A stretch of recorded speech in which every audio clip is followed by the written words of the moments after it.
Good evening, good morning, and good afternoon in every time zone around this entire planet of ours, everywhere where you can get internet. We are Toast to Toast AM, a show that used to be on regularly and is now on sometimes. But as always, we have my co host, the lovely Dave. Here I am. Oh, Paul. And who's to say what's regular on a geologic scale? We're we're throwing these things out there. It's basically bam, bam, bam, bam, bam, It's right? true. It's on a Tic tac geological toe, like a scale, Russian rapid hockey fire. line. Yeah. We happen more frequently than comets. There's things that were Yep. Yep. yep. On any kind of internet engagement scale, no, No. no, No, well, that's a less rosy outlook. But you know what? It doesn't matter, Paul. Doesn't matter because I'm here, you're here. We have so many of our wonderful friends here, and we're gonna have a good day. You know who else is here? who else is here? The ghost of Art frickin' Bell. That's who. Ooh, the Ghost of Art Bell. Yeah, Nice. right there he is. Oh, that's not the right one. See if I can find the button. There we go. That's right. My My beard. My beard is beautiful again. beard Timothy is back. It's, Yep, yeah. that's right. That's the main reason for the delay was for Dave's vanity. I am a narcissist. Mm-hmm. Yeah. Why I spend upwards of 30 hours a week in the gym.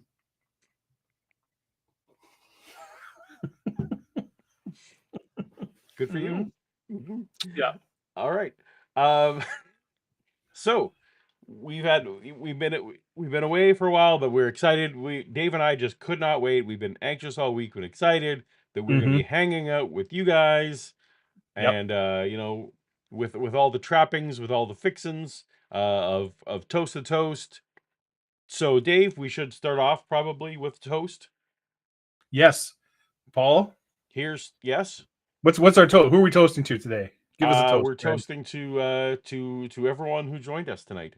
Here's to everyone who joined us. Yeah, Cheers. Cheers, and those who will join. Mm-hmm. And those who won't shut up about something Hebrew and come on over and hang out with us. Indeed. I had a lime chaser for my tequila today. I'm very excited about that. It's very good. I'm waiting for the day you do get the line of salt on your arm. I've done that many times, but it's a little messy around the computer. Yeah, I've never seen you do it on this show. Not on this show. No, that's true. I should arrange that. Yeah. The salt line. Salt is hard to get a hold of. I feel like I don't know a lot of internet shows that start off with people licking things. Then I subscribe to very different internet shows. I don't know. Is that good for engagement? I think that might scare people away. I think depending on your audience, it's very good for engagement. I suppose so. Mm-hmm. Mm-hmm. Well, welcome here. If you've never joined Toast to Toast AM before, you're probably confused now. On this show, Dave and I, we listen to old episodes of the Coast to Coast AM show with Art Bell.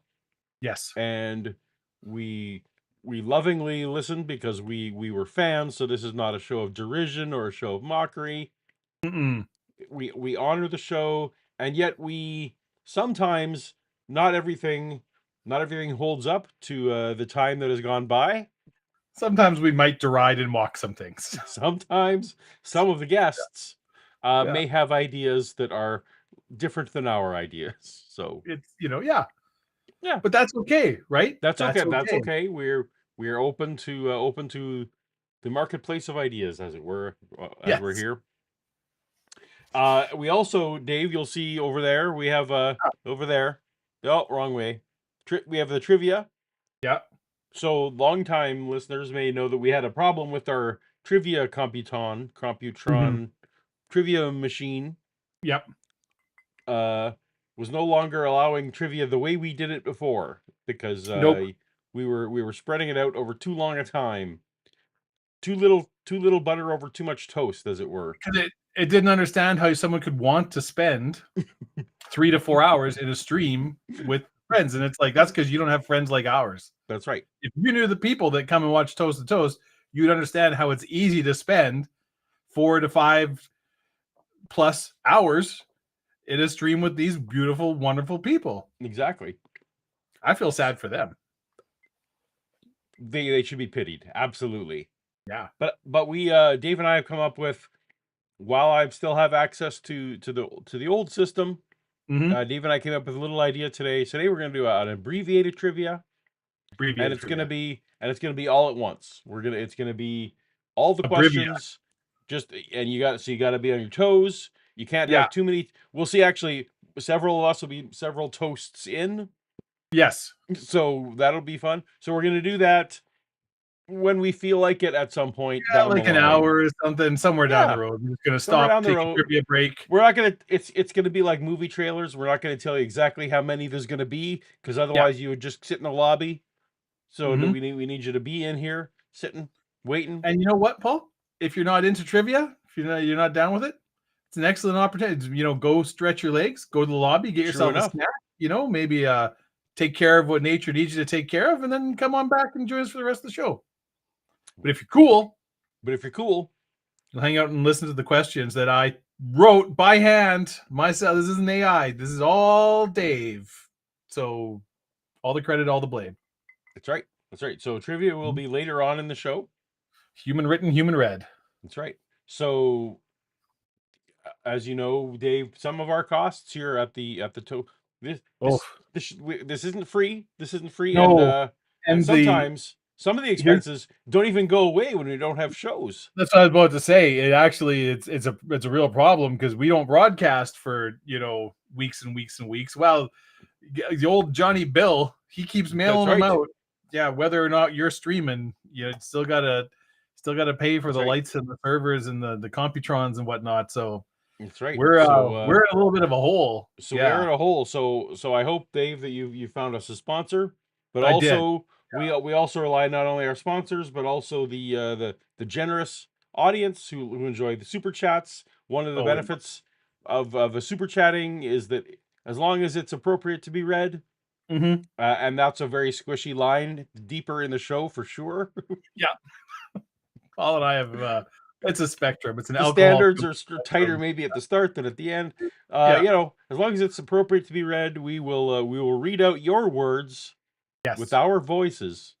We will answer your question if we can. We'll answer your question. We will share and highlight your thoughts with everyone in the chat. So super chats are very welcome. But Dave, it sounds like you did manage to find us a sponsor. So I'm gonna hand it over to you for that announcement. Thank you. Well, we had to pull out the big guns, Paul, as explained for the financial reality of where we are, and I did. We delivered. Paul, I really am tremendously excited to talk about the sponsor for this week's show. I have been using this product for decades, Paul, and frankly, I cannot imagine how I would cope with the miserable drudgery of interactions with other people without relying heavily on the emotional crutch provided by the sponsor of this stream.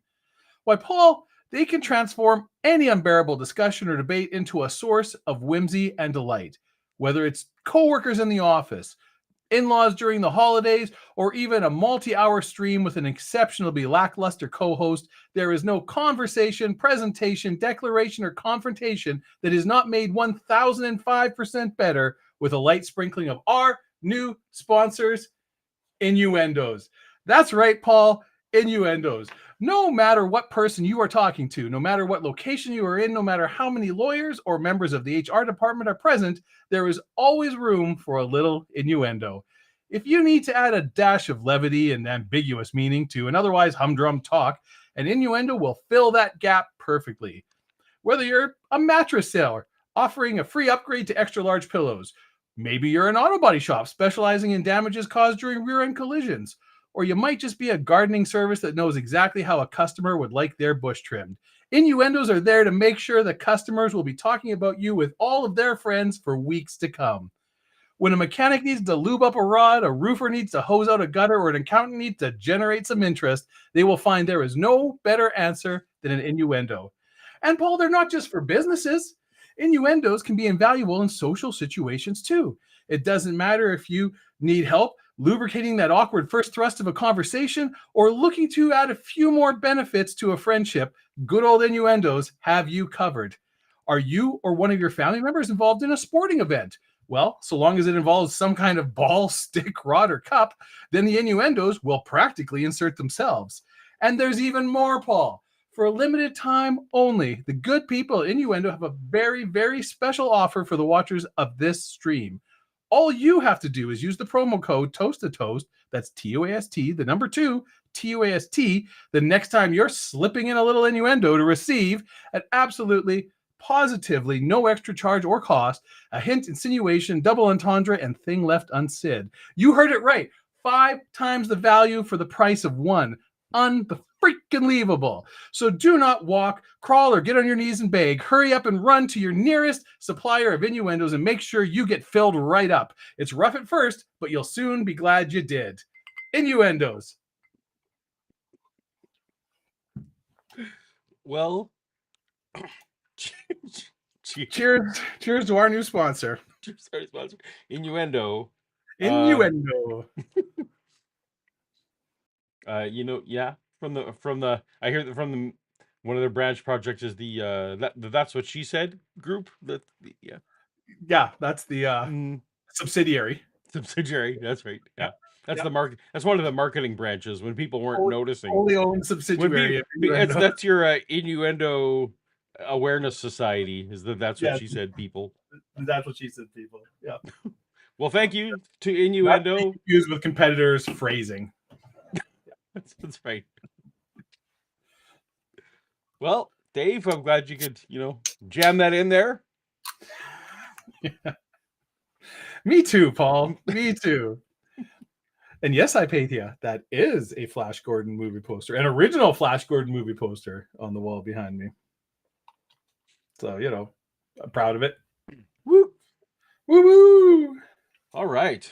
Well, good folks at Innuendo. So feel free to, Dave, do you think that anyone wants to use Innuendo on the chat? Do you think that we could get like a discount for that? Maybe for. Oh, Paul. Absolutely. Like, they're all free of charge tonight. Oh, okay. So all Innuendo. As an officially sponsored stream, you do not have to pay a dime to slip an Innuendo into chat tonight. Very good. Very good. Well, we appreciate that. Mm-hmm. If you want to add a little, you know what I'm talking about, you just go ahead and do it. It's right there. That's right. Normally you're thinking, hey, are Paul and Dave going to have to pay for that Innuendo tonight? Not tonight. On the house, gratis, as it were. Normally Timothy Harmon. Paper jokes, which is why there's so few. Timothy Harmon's super chat. Yeah. I hope he made sure that the terms of that sponsorship are clear. It was a handshake deal. We just kind of reached around and they're all about the ambiguity, those fine folks at Innuendo. So clarity. They don't like having things drilled down. Clarity is the enemy of Innuendo, really. Yes. So no, definitely not. All right, Dave. Well, yeah. I have now almost completely forgotten what episode we were. Oh, that's right. I remember now. We have I've forgotten the name of him though. The gentleman who's on the Art Bell. Do you have it handy? Jim Evolution Man. Evolution Man. I don't have it handy. I'm gonna go find the episode. Give me 1 second here. All right, let's see here. You can tell we're out of the Joel Garreau. I assume that's pronounced Garreau. Oh, that's right, Joel Garreau. Yeah. And why don't post reputable news source? Probably give us an overview. Neither you or I have listened to this whole thing. Yeah, don't I think you honestly know more about this than I do. Oh, okay, fair enough. Well, this gentleman has some very bold, not only ideas about how evolution works, but some very bold predictions / claims about how near-term humanity is going to be improved. And we're talking about stuff I remember this now. Yes. Stuff that's going to happen. So this was one of the later Art Bell episodes. It was 2006. It was near the end of his run. But he was promising a lot of stuff going to happening within 20 years. So That we're pretty we're much up 19 against years that away now. deadline. Yeah. So a lot of bold predictions about the evolution of humanity, and his ideas, per the thumbnail, were a little bit closer to, say, X-Men or Pokemon style of evolution than Mm-hmm. the kind of evolution that a biologist might believe in So in or some accept. ways, he was ahead of his time, predicting X-Men before X-Men was a thing. Yes, except the expensive part about that was the time travel to before the 60s Yes, when you saw the Frank Herbert. I did Dune see the thing Frank there. Herbert thing. So, Dune is just a cheap ripoff of Star Wars. Well, the It was cheap. ripoff was trick, but Yeah, building the time machine was expensive. yeah. Traveling back to 1965. Yep. Yep. Yep. Oh, I'm very excited about Dune 3. yeah, And then Vinny Villeneuve is going on to do James Bond. yeah. That So exciting life for him. It's going to come up, Dave and I. So, it's up to the chat whether we go down this run. It's been several weeks. This is the summer movie season. Since you looked at me, turned your head to the Yes. side and said you're crazy. 5 days. Come back and see me. So Yes. I've had 3 theatrical experiences since the last time we met. I saw the Jurassic Park, I Jurassic did not. World. Yeah, I saw the Superman. I did see that. Yeah, Superman. saw the Superman. And also the Fantastic Don't even just Fantastic Four First Steps. Mm-hmm. Yes. And actually, I'm very excited also about the upcoming movie Weapons. I don't know if you've seen the trailer for that. I have.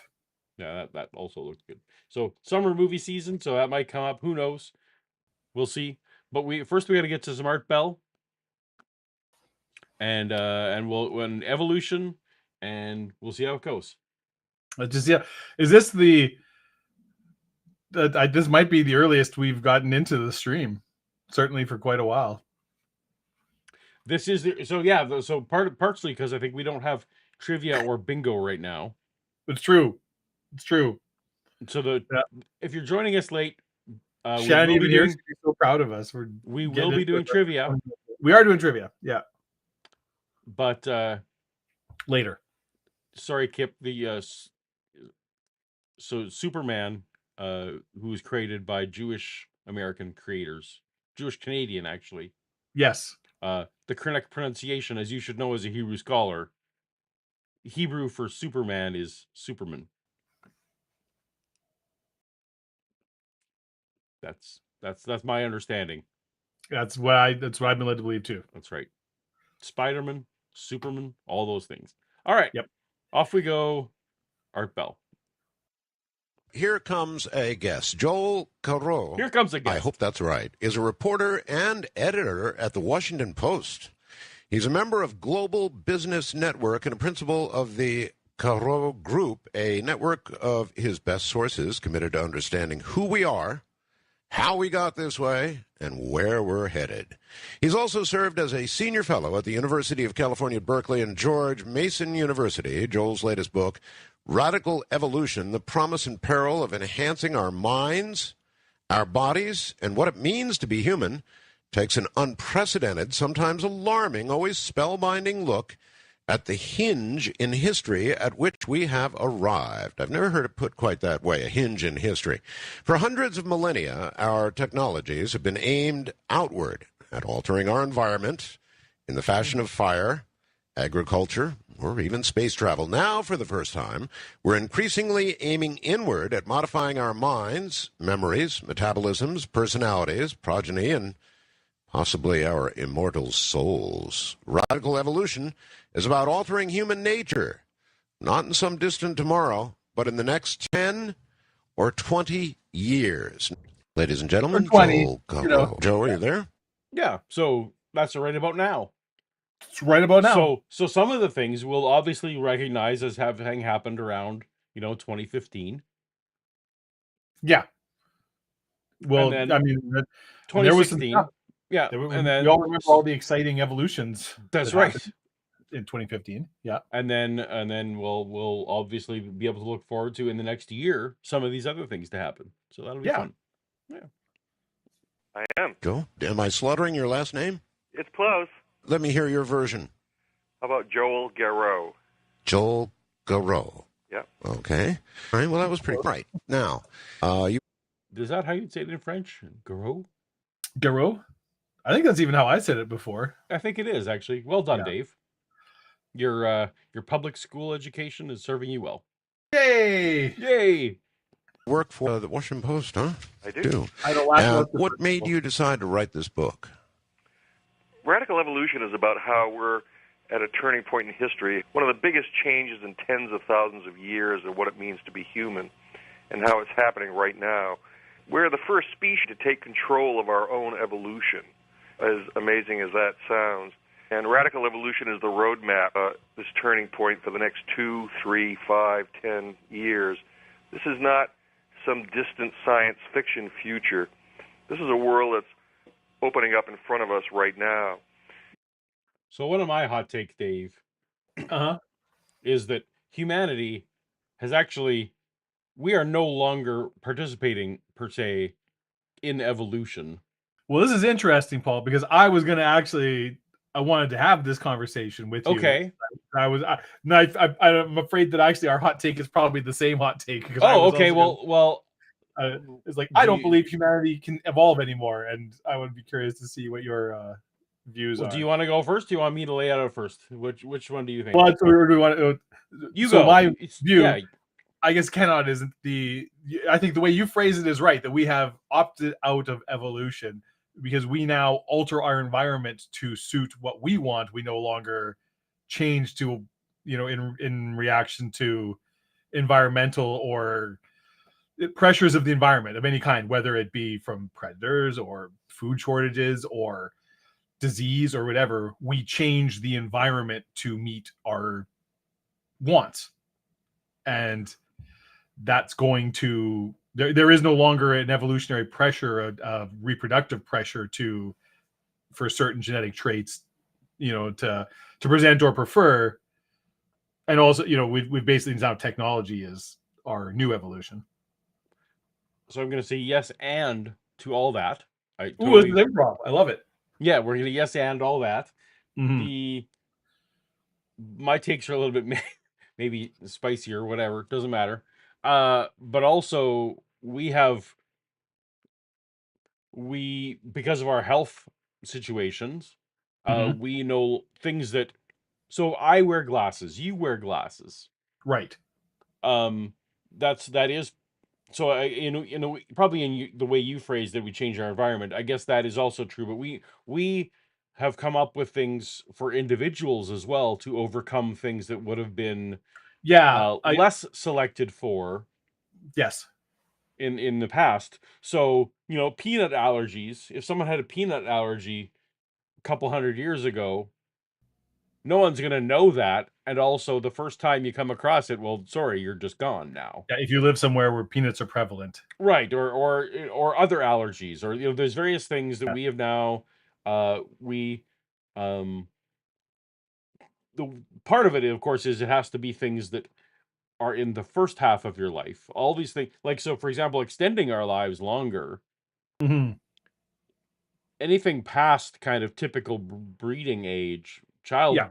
that doesn't specifically matter. So some people argue for evolution based on some of that, but I don't think that's correct.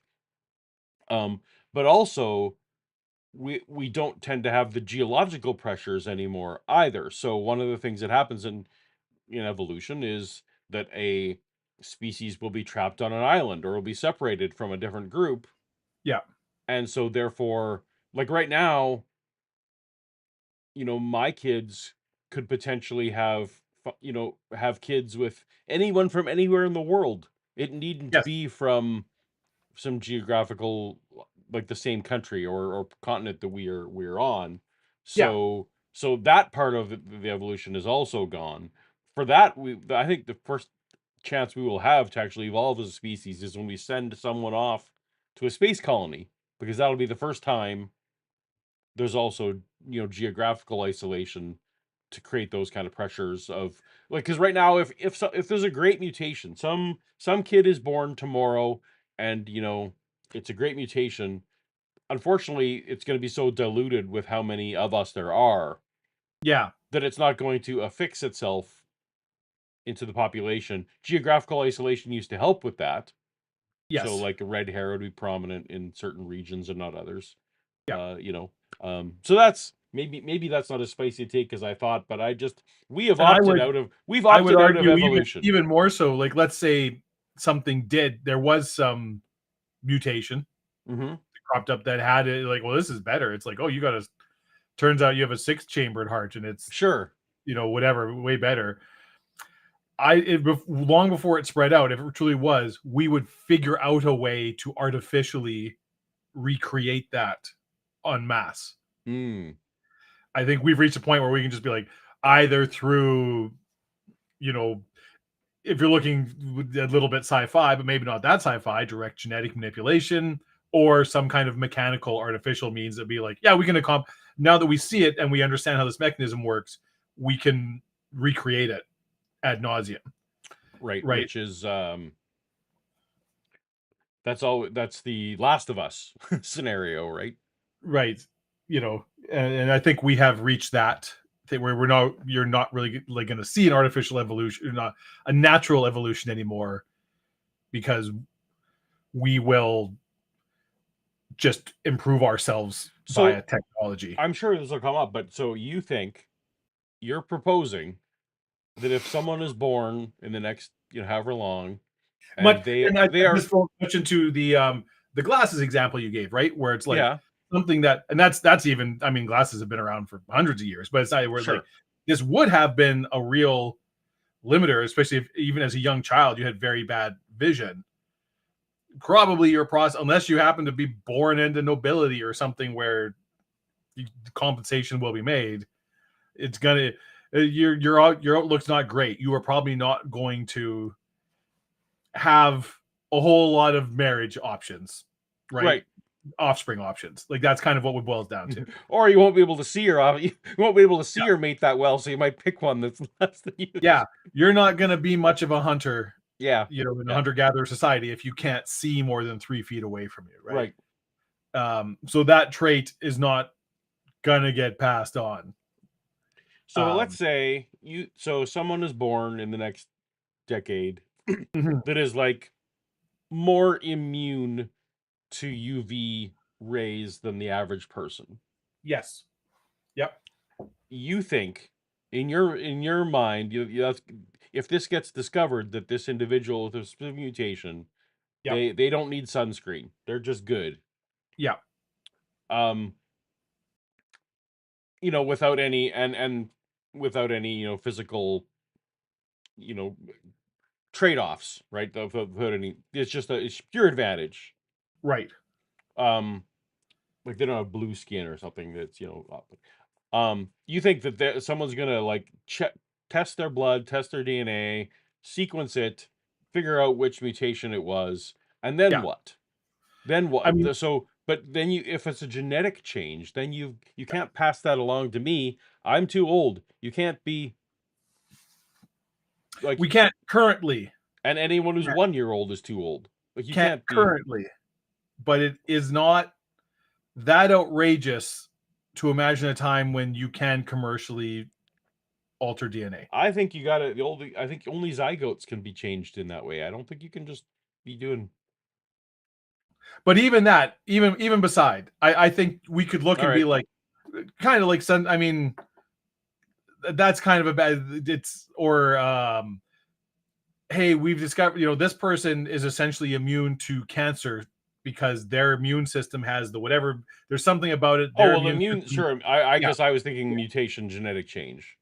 Yeah, but I mean, that would be a genetic change, right? Where it's like, we found out this person's immune system is particularly effective at finding and destroying cancerous cells in the body, something everybody's immune system does But this is great. This person will never Oh, have well, cancer yeah, sure, yes, yeah. Because ever in in their that life. scenario, presumably the Yeah. immune system is generating an enzyme or something that's Whatever it is, replicatable. I think Yeah, they would okay. be like, okay, so we can Sure. find out what it is, or we can find out, well, what is this person secreting in their skin that's making such an effective UV block, or Which what is actually then just counts to both of our hypothesis that we're out of the evolution game entirely. We're not going to Yeah. wait for that.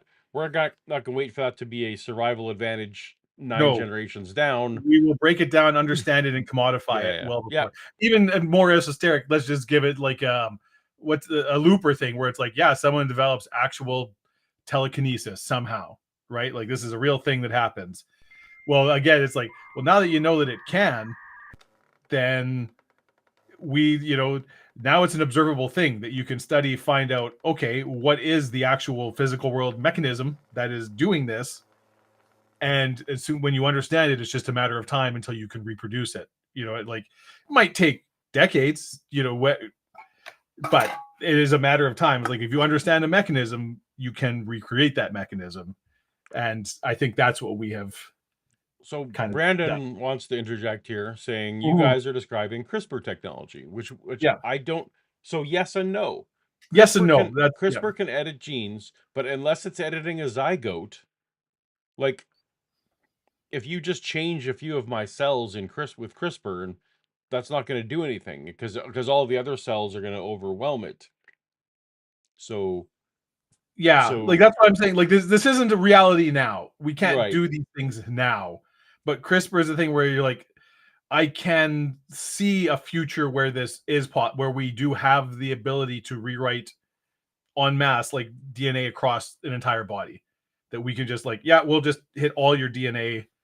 We have through our whatever mechanism. It's like, yep, we don't have to like target specific cells. We can just your entire body's DNA. We can do it. So it's kind of like hitting a zygote because you're like, well, now this is your DNA. We've targeted every cell in your body. This is all redone.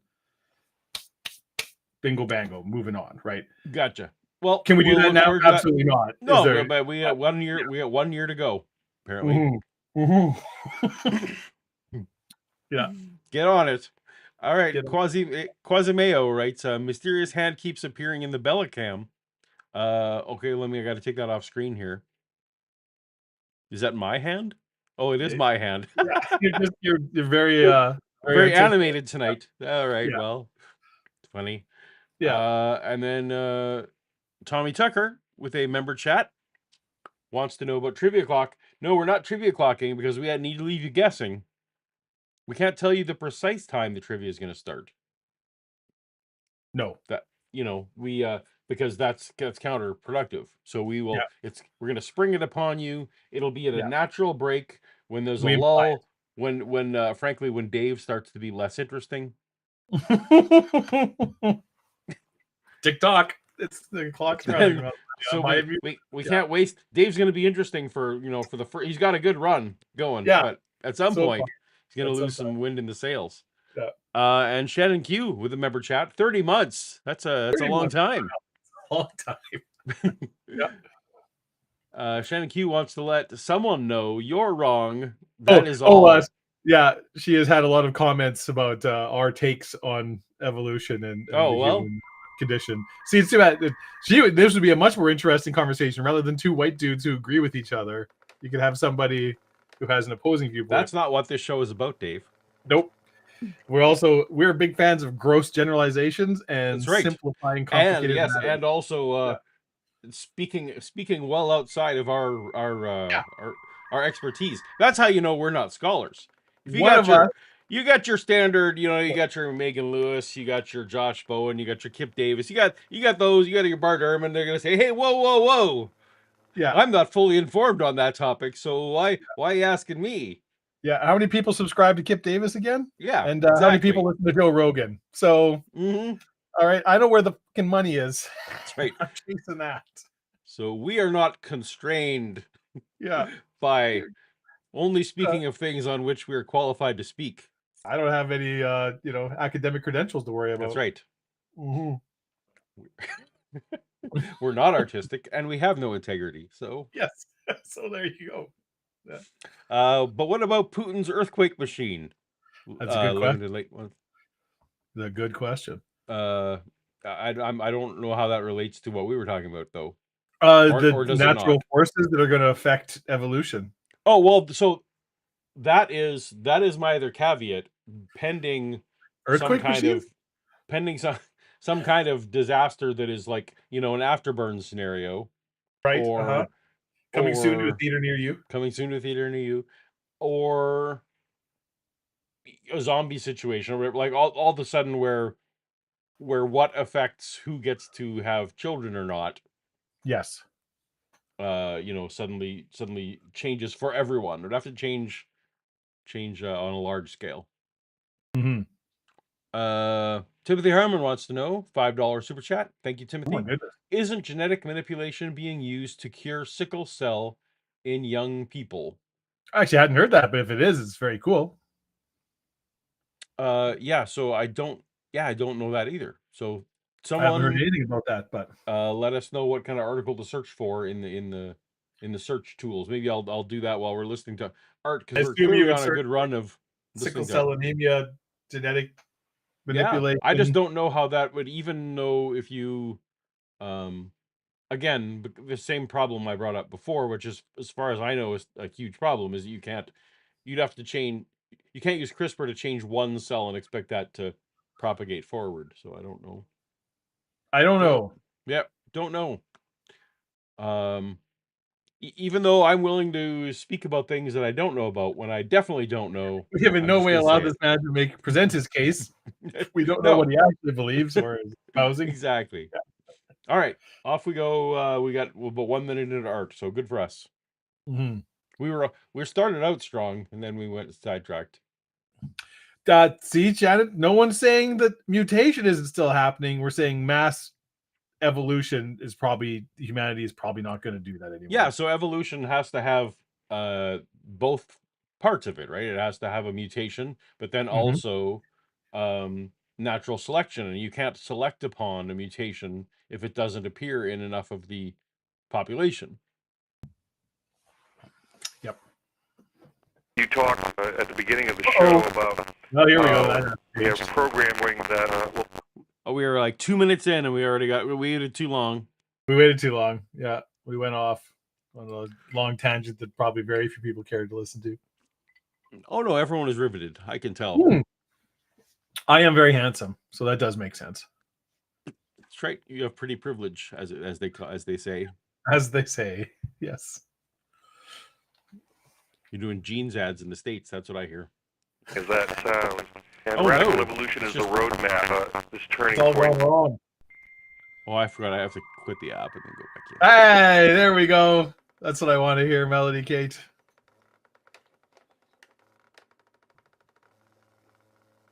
What you can read? I'll put it on screen. I'll read it while Paul fixes the fixins that he has to fix.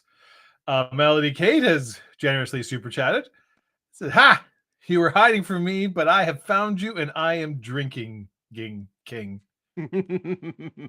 Yes, you are, Melody. That's a super generous super chat. Yes, Thank you so much for the $20 super chat. We appreciate you, and hopefully that was enough to solve our problems.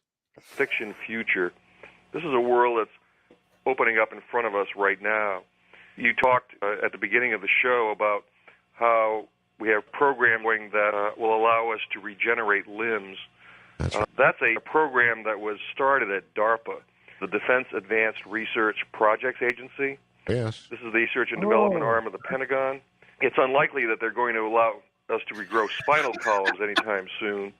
But what they did notice was that even I love that children, he's manipulating DARPA to Art fucking Bell. Yeah, just sliding that one across. Yeah. Hey, Steve Jobs. So I don't know if you know this. The iPod was actually an MP3 device developed by a company called Apple. They were a computer manufacturer in the United States of America. Yes, I'm aware. Yes. who accidentally lose a finger, they will regrow that finger if it's not sutured up, right up until the time that they're 8 or 12. They thought that. Wait, what? I'm okay, because this sounds.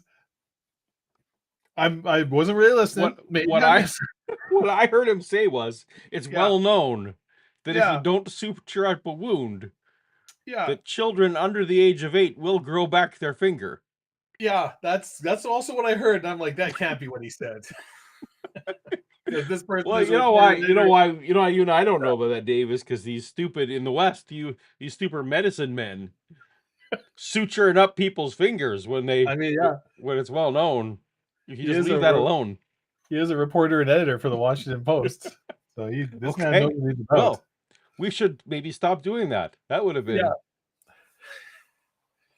Okay, Some things got switched Okay. off that prevented us from regrowing our limbs. How do we switch it back on? That's just part of the world that's No. opening up now, in which we're beginning to start creating artificial organs like livers and kidneys.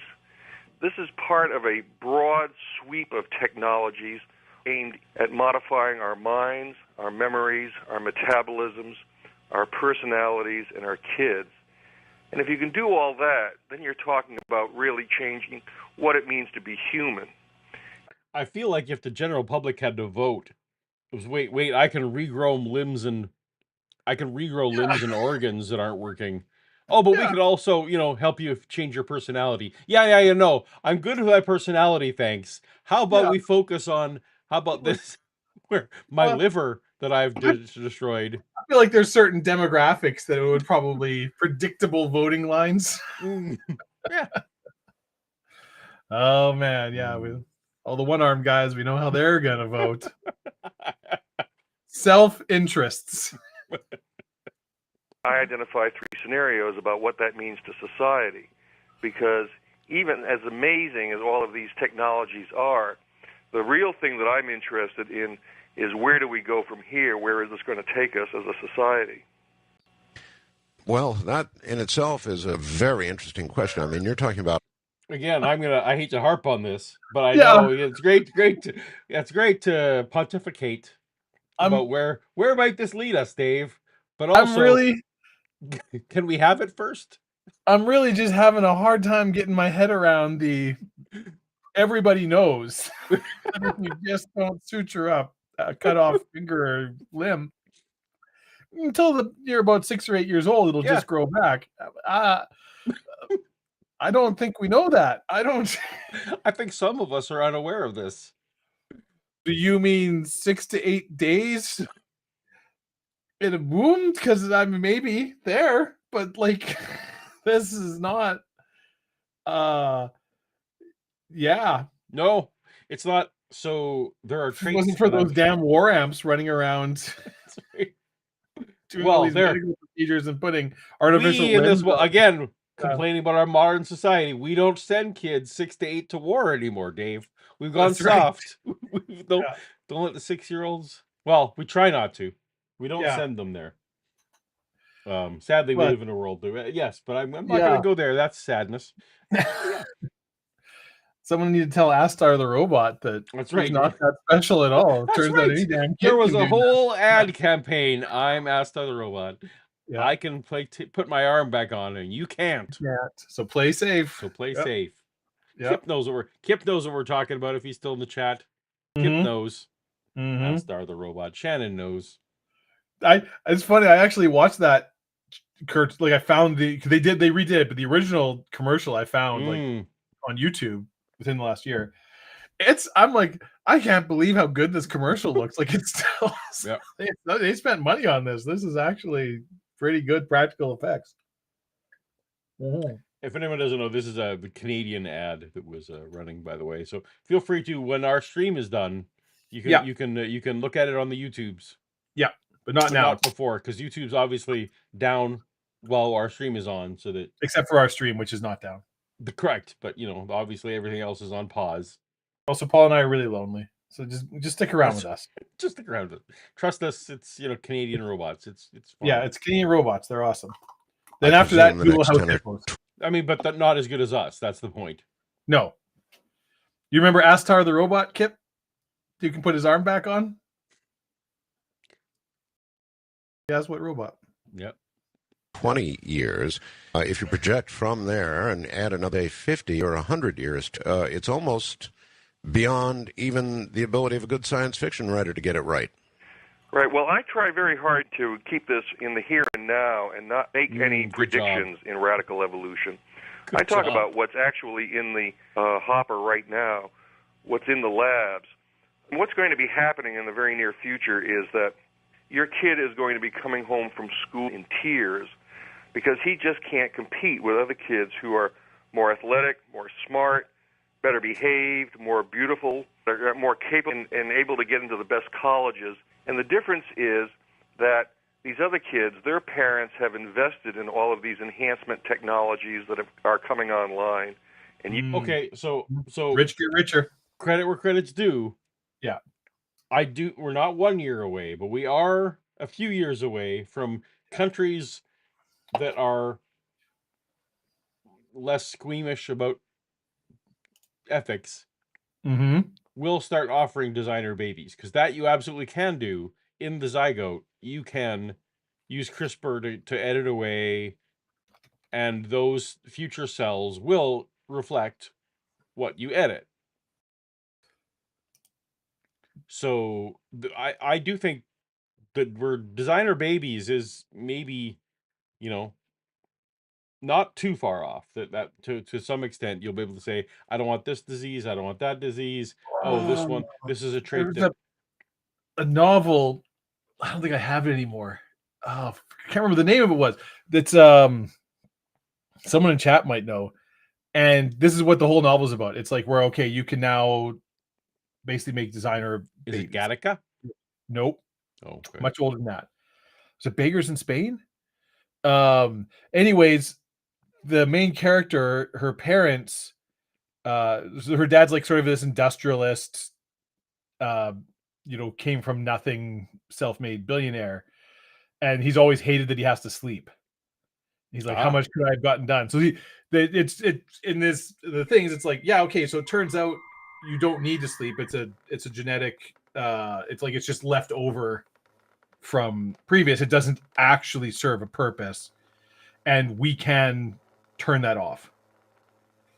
And so he also was like, just generally attractive and blah blah blah. They can do his bed, but this doctor figures this out, and so they do it and grow up. It also turns out as a side effect of this, you tend to be very intelligent.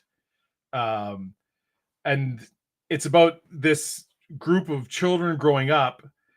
But then the world at large hates them. Mm. A lot of the people, like, there are a lot of people who are angry, like, why should, just because my parents couldn't afford these treatments, why should these people have these opportunities or do these things and go, and they end up living on a space station going, like, it's actually a really good novel, and it gets into a lot of politics, different things. And I can't remember what it's called, but dang it. Someone in the chat, maybe we'll figure it out. We got a super chat from Brandon Runyon, who I think roughly around the same time I said my thing was like, that just sounded like Gattaca. Yeah, I mean, it's much older than that. Yeah, right. But Gattaca, the Ethan Hawke Uma Thurman vehicle, I believe, if I remember the casting correctly. Yeah. Where again, that I think we're closer to that. I don't. So the Art Bell guest, I will give him that one. Where maybe that's plausible. Oh, yeah, it is Beggars in Spain. I was right. All right. Was the name of the novel, 1993. Anyways. But yeah, so Dave, you're going to school according to this guy, and you're everyone else has been genetically enhanced, and you're not. Yes, and that's why your children will cry, because that's right. They'll come home crying. Those children cry now because they lose races, or that's right. Because right now here in the 2025. All kids are genetically identical, and they all have the same advantages and disadvantages. And none of them ever cry when they don't get what they want. You haven't.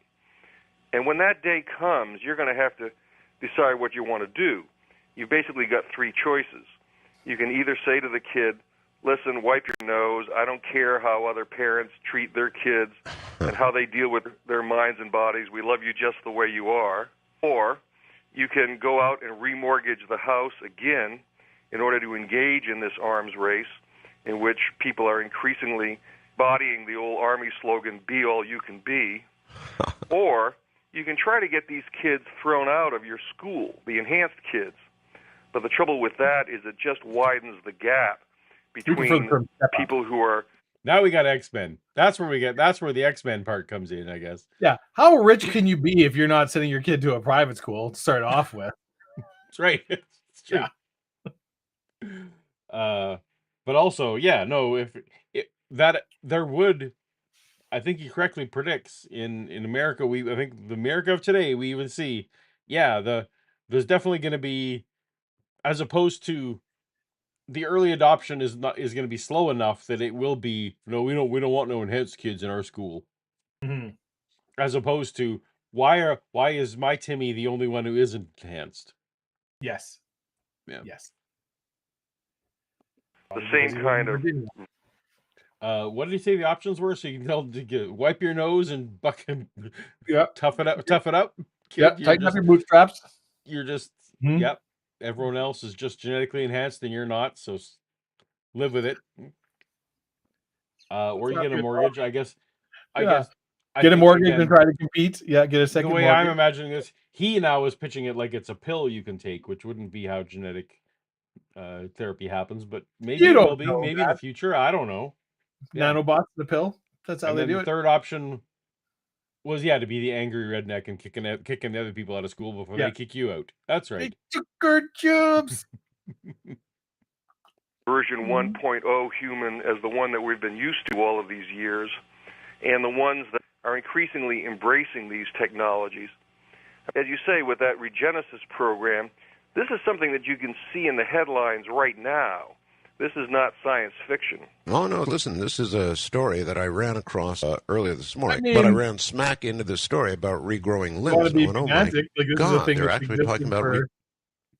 I don't know, as long as human civilization. And guess what? The rich kids are going to have all kinds of advantages you don't have. I don't know what to tell you about that. Yeah. For the first time in history. Wealth was an advantage. Sorry, I got distracted because Arch said he had heard the regrowing limbs story in the news. Maybe I just... So did we not remember 2006 when it was all the rage that people were regrowing limbs? I guess, apparently not. All right. Yeah. I mean, it's so commonplace now that you forget when it was newsworthy. That's right. Yeah. Or do we somehow... This is in Arch news. I mean, the internet, it was 10 years old by this point. Mm-hmm. So I don't know what weird, news group they were on. Whatever the headline was in AOL. Yeah. AOL homepage. That's right. Leg as a fairly near reality. There are apparently other enhancements that are on the rather immediate horizon. What might they be? What might little Johnny have in another 10 or 15 or 20 years that my child, if I don't allow it, might not? Well, just in the next 3 years, for example, there are 4 U.S. companies that are racing to bring online memory pills as prescription drugs. These are drugs that would dramatically enhance your capabilities to remember. Like most of these... Good for them. I mean, I don't doubt that there is a drug company that has, in fact, patented. Sure. Yeah. Memory pill. So this isn't like just straight up, Adderall or something. This is improves your memory. Well, first of all, that's the plot to Planet of the Apes. So don't do that. Don't do that. You want, because it leads to a Planet of the Apes spoiler. Yeah. You want Planet of the Apes? I don't. That's right. Though also Limitless tells us the opposite story, where somehow they've invented it, and only like a couple people take it. It's very expensive. Yeah, we only have 5. Fair enough. Yeah, just enough for 5 seasons of Limitless. That's right. It was a movie first with Bradley Cooper. Yeah. Who was also weirdly in the first episode. They put Bradley Cooper in so that it was like, same. Remember same the universe. movie? Yeah. Timothy Harmon says, do not click on a website that promises to regrow limbs. Okay, well. Now, do click on websites that promise to just grow limbs. That's true. Because that shit's awesome. It's our hashtag arm farm. Yes.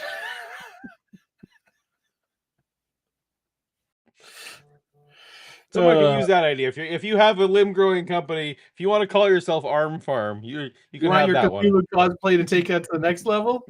We got you back. Enhancements, they're originally aimed at people who are really sick. In the case of memory pills, they're obviously aimed at Alzheimer's victims. Okay, for example, Yeah, again, like Planet of the Apes. I've heard of, I think it's ginkgo biloba or something like that. No, this is not any of that. A whole No, new it's not class of ginkgo. drug. No, this is real, no kidding, pharmaceuticals. This stuff Arts. works. Yeah. This makes a big difference. This is not vitamins or something that you get at your health food store. This is stuff that dramatically works, and it's FDA approved, and It's not stuff you get at the health food store. This is stuff that works. Yeah. Yeah. I don't mind that. For the guess, not all wrong. All I can think of is the Mighty Wind, the one talking about their. Listen, I'm not one of those people who believes in crazy spirituality and occult. That stuff is hooey, and if you believe in that, you have a screw loose. I have a simple, scientifically provable system of beliefs based on the frequency of colors and the way it influences every single aspect of your life. And then they're listening to Fabrics and getting the. It was what's her name, Jane. She's in every. I care, whatever. It's a very funny movie. If you haven't seen A Mighty Wind, you should. Oh, Mighty Wind is great. Yeah, very good movie. Yeah. And the reason they think this is going to be such a big deal commercially is because they think that, as with all of these enhancements, because for the very obvious reason that I think pretty much everyone would like to be smarter and remember more things. That's why it would be commercially successful. Go. The second group that wants it is the needy. And in this case, it'll be the aging baby boomers who can't remember where they put their car. And then the third group that any of these enhancements is aimed at is the merely ambitious. And in this case, it'll probably be our kids. I mean, you think of what parents do now. This guy's not making any sense. To get their kids into their best schools. Well, think how memory plays a role in so much education, whether it's language or the law. Suppose that in 3 years you could basically buy your kids an extra couple of 100 points on their SAT scores with these memory pills. Already, educational testing service that runs the college board. Like you used to. Also, like rote memory is not what the SATs are about at all. It shows what you know. Yeah, I mean, because yes. So oddly, I don't know how long he's going to go on this trail. Like rote memory is becoming less and less valuable in our society, as opposed to more. Like you see, if that's all it is you can remember more facts. Yeah. Can you remember more than Google? Right. We all kind of walk around with this phone in our pocket that has access to the information. That's part of why we're at where we're at now. Is because people, Dave, I don't know your phone number. You don't know my phone number.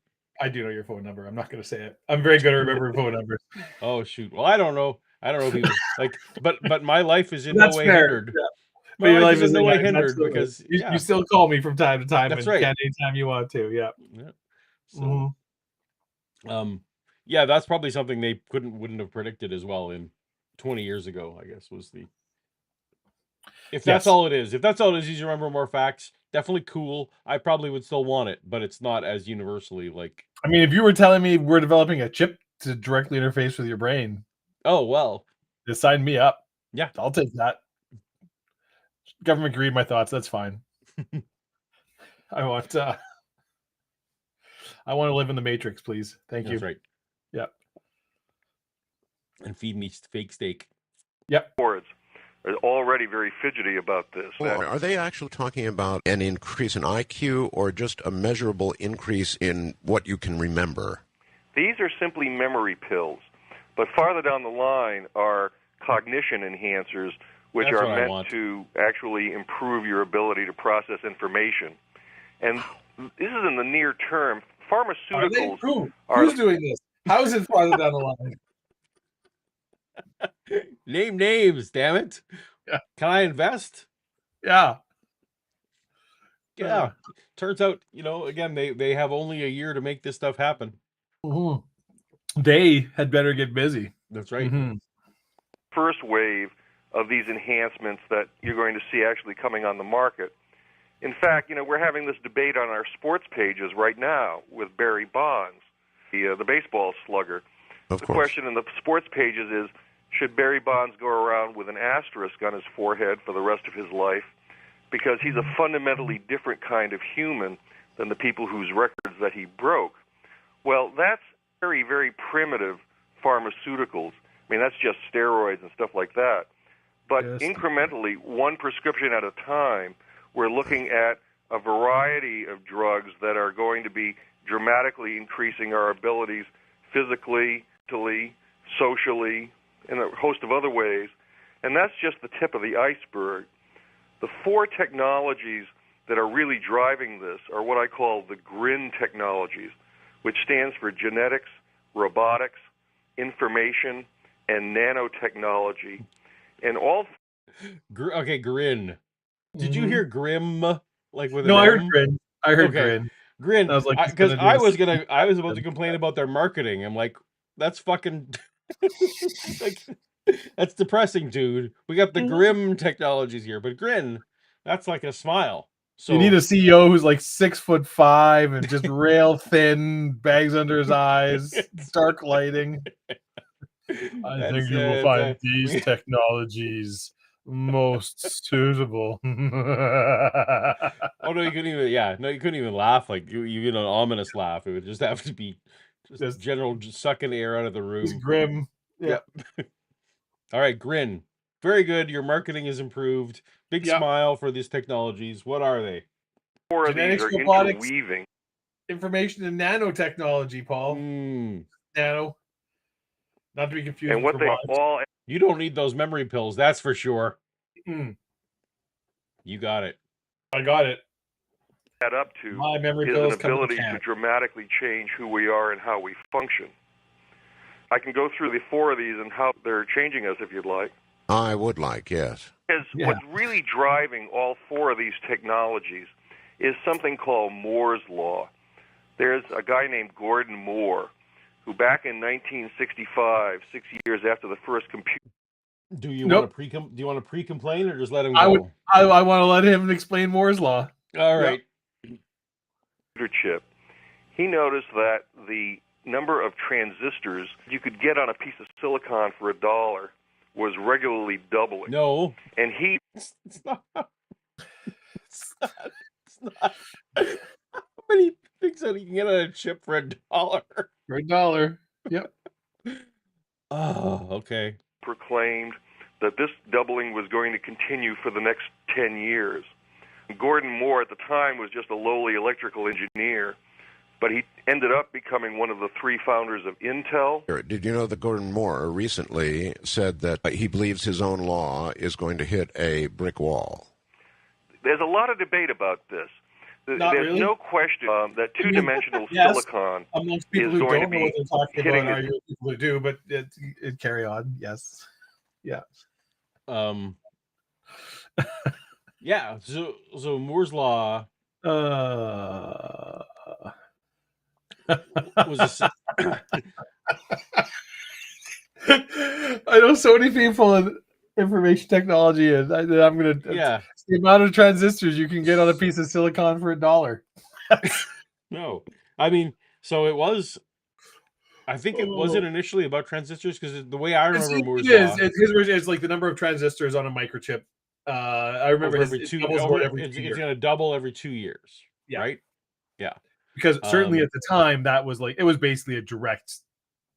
This is directly the speed of, and then it over time became sort of the speed of a processor, the average. yeah. Speed So that it basically adapted to be meant the power of the processor, like much like horsepower is kind of like, well, that's a way to describe an engine, I guess.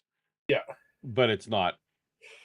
So it's not Moore's law accurate. was basically that the power of a computer chip, given the same size, is going to change, double every 2 years.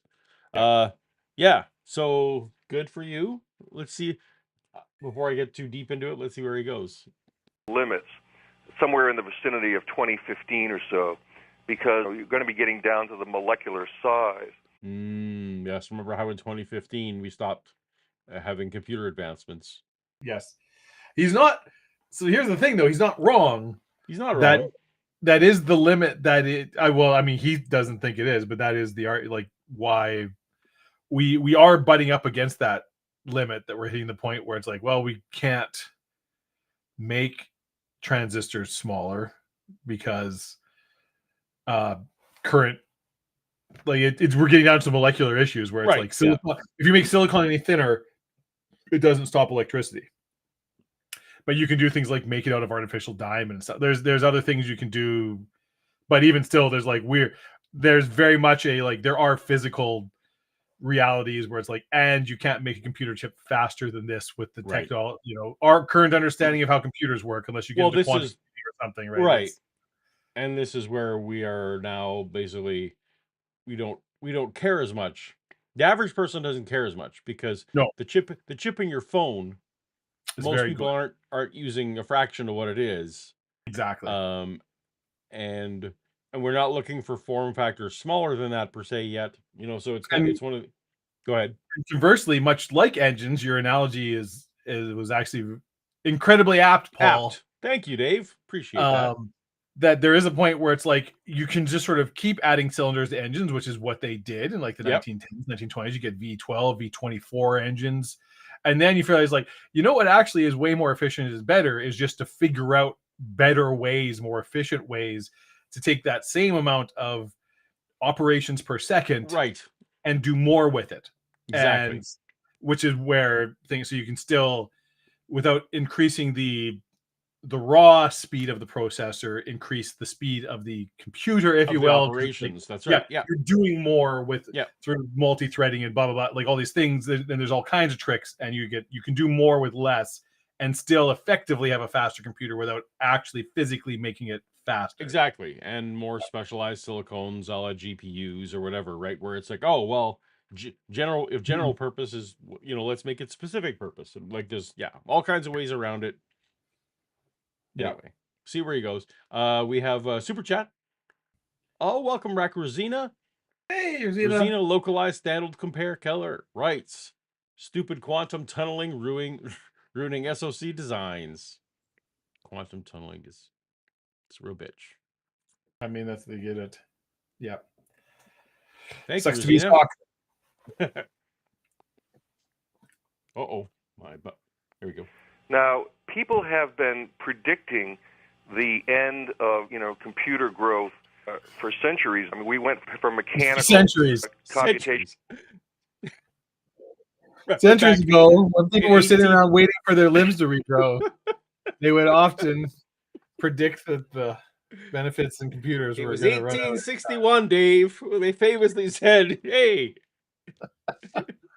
I think we've pretty much hit the limit of computation. I know we've never invented one of those computational devices, but I reckon the gears in this adding machine are about as small as they can go. I don't think we can do a better job than this. Yeah. If we make the beads on this abacus any smaller, we are not going to be able to flick them with an average adult hand, and then it's useless. Yeah. Listen, Alan Turing. Who hasn't been born yet? I see what you've done here. I see you've been cracking the Nazi codes, blah, blah, blah, blah, blah. But one day, all forward momentum in this will stop. And then what's even the point? What's even the point? Yeah. No. And then how am I going to make my Bitcoins? I can't help but notice, Dave, that they haven't been making cars that can go 700 miles an hour. So obviously there was no point in anyone making cars. The fact you think that's true, Paul, just shows how shockingly ignorant you are. Well, they just don't want you to have the 700 mile per hour car. Put that on the list of things that demonstrate that I'm not that bright. Runs on water. All right. Devices to tubes, and just when tubes were beginning to hit their limit, we went over into silicon, and now silicon is hitting its limits. And the question is, is that the end of the road for Intel? Do you think they're just going to quit? Well, there are quite a few different ways of doing this kind of computing that are in the offing. One of them is to start stacking it three-dimensionally rather than just flat, and that would mimic the way the brain works. Another way of doing it is to use quantum computing, which uses the spooky...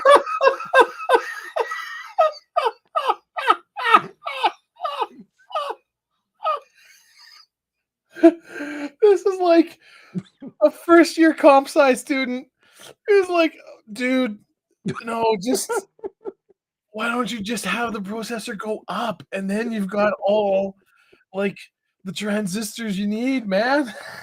You're doing 2D chess. You got to do 3D, man. Okay. Well, I don't think you and I need to explain why that's not going to work. Oh no. Oh dear. Now, to be fair, some things can be solved. Like they actually were able to put more data into a CD/DVD/Blu-ray when they started doing layers. So sometimes that works, but no, not here. Not here. We're not up and down. Isn't a way you can control the electricity. The problem isn't that we physically can't make a computer chip bigger and just put more transistors on it. Well, I mean, you know, it's about 2 inches square. That's the most you can do. And then, I mean, I don't know what to do. Well, yeah. Oh. I mean, so obviously, if you wanted to, you could put a whole bunch of layers of transistors on top of each other. That would be fine. But you've not actually solved any of the problem that wouldn't be solved by just putting it over a bigger area. Yeah. On a 2D space. I'm not trying to insinuate that they couldn't be done. It would just be a non-helpful thing to do. Yes. Yeah. Realm of quantum mechanics to start producing machines that can work at millions of times faster than the ones we have now. I would love to hear what they're called of quantum computing. Yeah. Beat machines, which is basically DNA. And DNA, after all, is just a means that the body uses to do computation. So there's a host of different... Does he mean store information? Because that's... One of those is true. What? DNA does compute. All right, whatever. Oh, yeah, no, so, yes. Yeah. DNA is not how we process information. Is that what he said? Yeah, the DNA is the body's method of doing computation. Okay, yeah, no, the DNA doesn't know anything about adding numbers together or any operation that you can imagine. No. Yeah. It is essentially, you know, you got your Play-Doh set and it's got a star and a crescent and a moon and whatever. You slide that in and you push the Play-Doh through. It's a shitty text file is what it is. Yeah, it's not all right, we got super chats lining up here, Dave. Oh my goodness. We got we got Rosina. Yeah, we got Rosina. Yeah. But we do have 3D NAND and packages. Yes, but that is not solving the problem that he was looking to solve.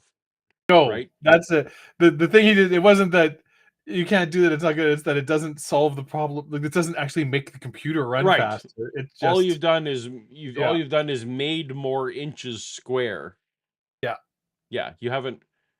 See, which I wasn't denying you could do it, but thank you, Rosina. You absolutely right. Some people are doing research in this, and there are probably form factor reasons you might want to do it. There's form factor product reasons you might want to do it, but it's not so much like Moore's law related. Anyway, no. Unless we're wrong, Rosina, tell me if we're wrong because that's possible. Death of morality. Yes. Thank you so much for your $10 super chat. That's very, very generous.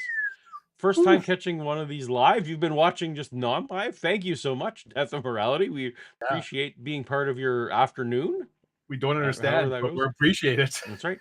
first time catching one of these live. I've got a bag full of chocolate chunk cookies. Oh, Oh, man. and a Kegerator. kegerator full of Iron Ooh. Horse Irish Death. Man. Do you know what that is? Beer. Well, That's I like assumed beer. Oh, kegerator is like, so it's like pressure. So it's like, so you have an No, actual. sorry, but I just meant the brand, Oh. Iron Horse Irish No, Death. I am not familiar with that. Sounds like a brand. very I want it. It sounds like something sounds that like- would be up my alley. That's right, a type of beer Dave would enjoy. Ready to make some very unhealthy decisions tonight. Very good. We are your My lad. enablers of Yes. nothing really bad, but we will enable some modest bad decisions. Give us super chat 1,000 next time. And then we'll really, we enable deserve something. it. We deserve it, and we'll use Look, it wisely. if you need, if you need to be talked into some bad decision, we're not going to turn you away. We're not going to say, "Hey, whoa, that's your decision to make." We'll help you. The fact that your neighbor's hedge not on fire piss you off? Just throwing that out there. I'm not suggesting a course of action. I'm just making an observation. I'm just asking, Paul. Just asking the questions. Fuck, I hate that when people just say the most obnoxious things. Like, I'm just asking a question. It's like, Yeah, okay, that's true. yeah. Can't we ask questions anymore? I don't know about you, Dave. I have not been noticing people taking advantage of the generous offer from Innuendo for free. There's been some. Oh, has it? Very good. Yeah. All right. Well, as long as people are taking Cool. advantage. Somebody had one that's like about widening the gap. I can't remember the exact one, but it made me. I had to. Very good. All right. As long as you're taking advantage, because we can't just be allowing free Innuendo on future shows. So this is a one-time thing. This is a one-time. Yeah, no, this deal does not extend the next. No, exactly. Stream, which could be who knows when, possibly in 2 weeks, possibly in 2 months. Hopefully 2 weeks. Hopefully 2 weeks. 2 weeks. Yeah. All right. Timothy Harmon with another super chat, $2 super chat. My DNA does my taxes. See, perfect. That's his DNA is computing stuff, Dave. Compute. My DNA mostly makes my hair fall out. Well, so yours sounds better. Taxes doesn't sound great. I guess having someone else do your taxes is good. That's true. Yeah. Computer. The question is, will it become mature in time for the end of two-dimensional silicon? In some ways, I hope that Moore's law does stop sometime soon, because these technologies that are coming online are changing who we are so fast that I really think we could use them. Let me tell you, Mr. Person from 2006, Mm-hmm. sometime next year, Steve Jobs is going to step on a stage. Mm-hmm. Yeah. And introduce the iPhone. And everything you just said is going to seem very prophetic. Yeah, very prophetic. That I don't want more. Honestly, because he's like, I don't want more. He's going to keep standing on the stage, and every 2 years he's going to introduce a new charger for it. It's true. We don't want Moore's law to happen, especially in charging technology. Breather here, but I'm not necessarily optimistic that this thing is going to slow down anytime soon. Nor am I. It may indeed hit the wall, but I bet just as it gets to the wall, we will discover something in the quantum world. It's interesting, Einstein, referring to entanglement or whole quantum world, described the whole thing as spooky action at a distance that he simply couldn't explain, and that's where he stopped. There's an awful lot of this technology that is, in fact, pretty pause-giving. Did I just catch correctly that Einstein basically said that anything quantum is spooky? Well, I don't know that exact quote, but there's a number. I don't mind the sentiment. But Einstein basically was like, pretty famously, I don't get quantum stuff, and he was kind of like, I just don't get this, and that's me. I won't ever get it.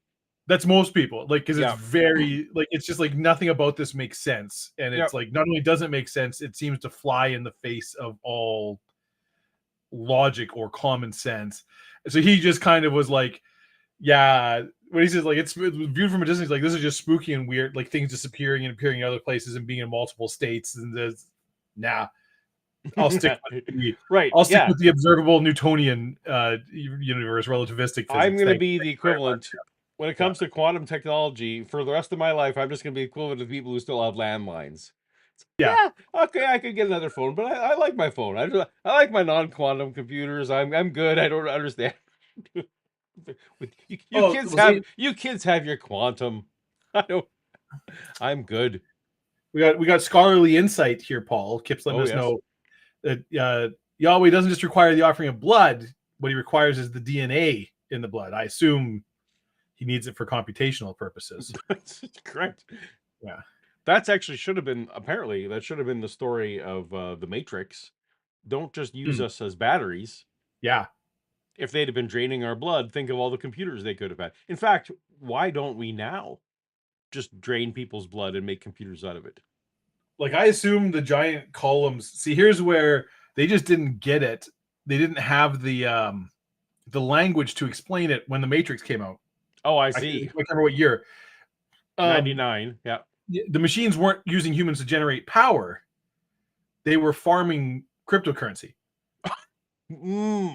Yes. Right. The machines were generating power in that this is how they paid their power bills. This makes total sense. Yeah. I mean, Yeah. they're burning coal like every fucking body else. It's Right. you know, they yeah. This Yeah. is my new headcanon for the Yeah. Matrix. Yeah. If I ever watch that again. But they didn't. But They're just you know, mining they were crypto. the Wachowskis were trying to explain this, and everyone's like, "What the hell Sure. are you talking about?" Right? Well, and frankly, that actually blockchain. goes along with what Yeah. what Kip was, I think, getting to, was Yeah. that, you know, the ancient Hebrews didn't have language to say DNA in Yeah. the blood.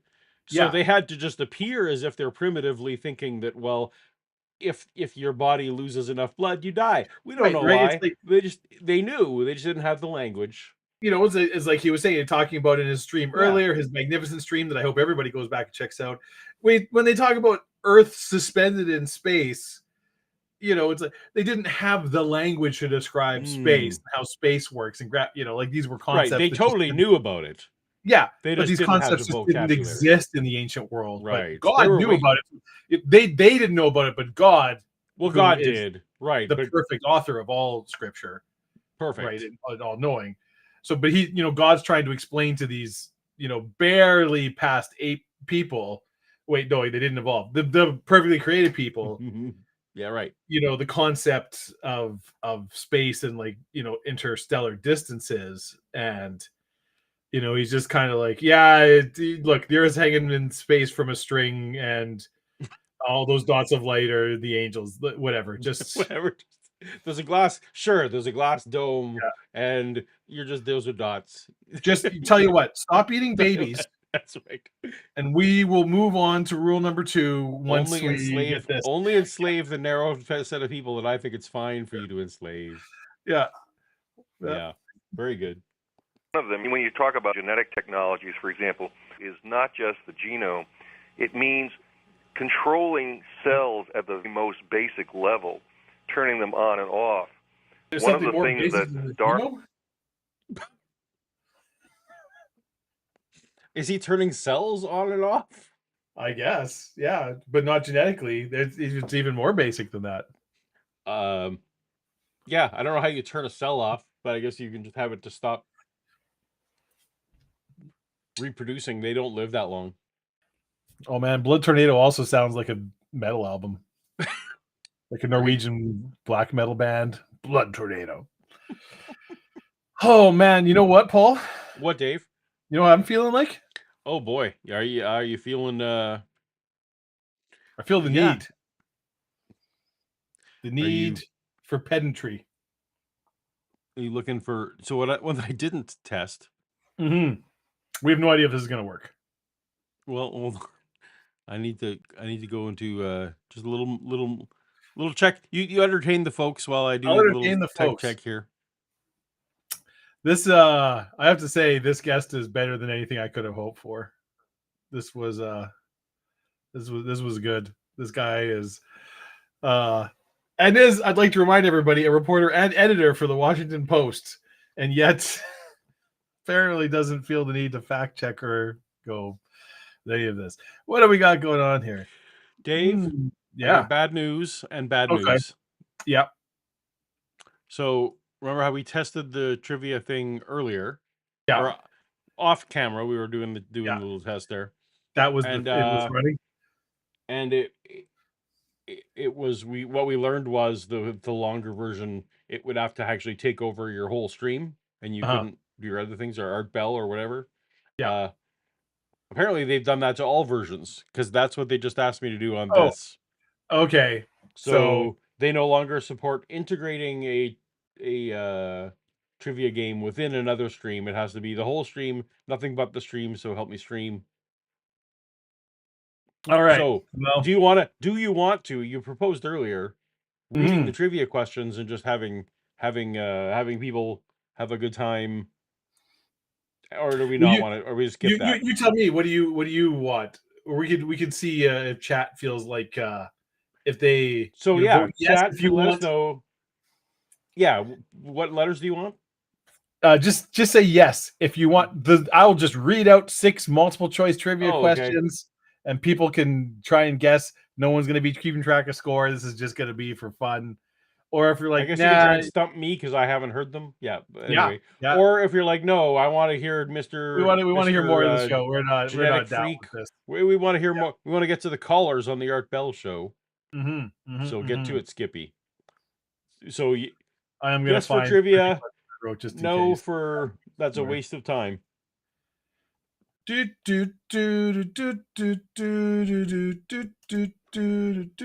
seeing some yeses so far. I'm not seeing any no's yet. We have yes. Apparently, I have been signed out of Microsoft Office. Uh-oh. It's okay. They let me sign right back in. Well, Microsoft, they wants to get paid. They do. All right. Well, I think we have enough yeses that we're gonna do this. Yep. Okay. So you'll have to, I guess, in your head, you'll have to randomize the answers. Yes. I was doing it when I can do that. I'm super smart. You are super smart. You liar. Okay, so here's the we got mutation themed trivia. All right, mutation themed trivia. Genetic stream trivia. It's one actual science question followed by a popular culture mutation question. Oh, okay. Right? Alternating. Does that make sense? Why are there still monkeys? That's not. Yeah. Okay. Right. Yeah. Or do you mean like no. Why are there still monkeys? Like, okay. Or do you mean what's the Pokemon? It'd be like Pokemon evolution questions or something. Or like X-Men or something like that, right? All right, fair enough. Yeah. All right. So example, here's the first one.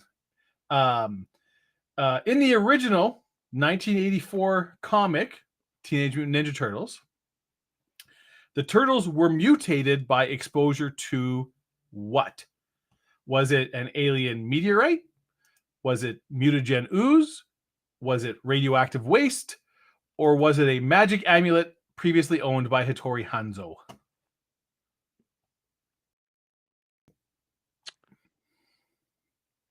Well, Everyone can just answer if you want to. 1, 2, 3, or 4. I was going to say, are we having people in the chat we give really their answers to brag?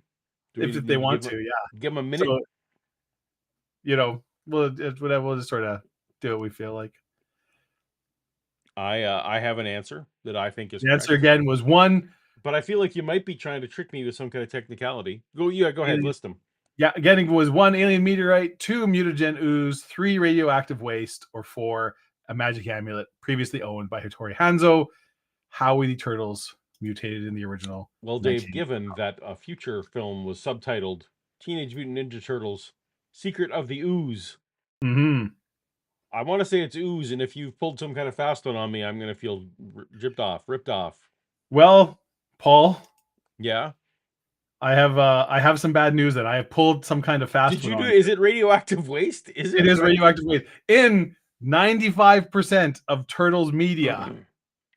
It is mutagen ooze. The ooze is what mutates, but in the original, like in the cartoon that everybody watched, and in the movies, it's ooze. In the original comic book, it was a radioactive waste. Yeah, I it's had the feeling you were tricking me. I had yeah. the feeling. You well done. You got me. Yeah. You got many other people. Yes, it's a direct parody of Daredevil's accident, where there's this truck and there's an accident and the radioactive waste falls on them, much like the chemical waste fell on Matt Murdock. And What is more ripe for comedy than when kids get blinded? well, they're baby turtles. That's fine. You want to parody that. That's what you want to do. Yeah. It's fun for the kids. There you go. I've tricked you with my clever trick.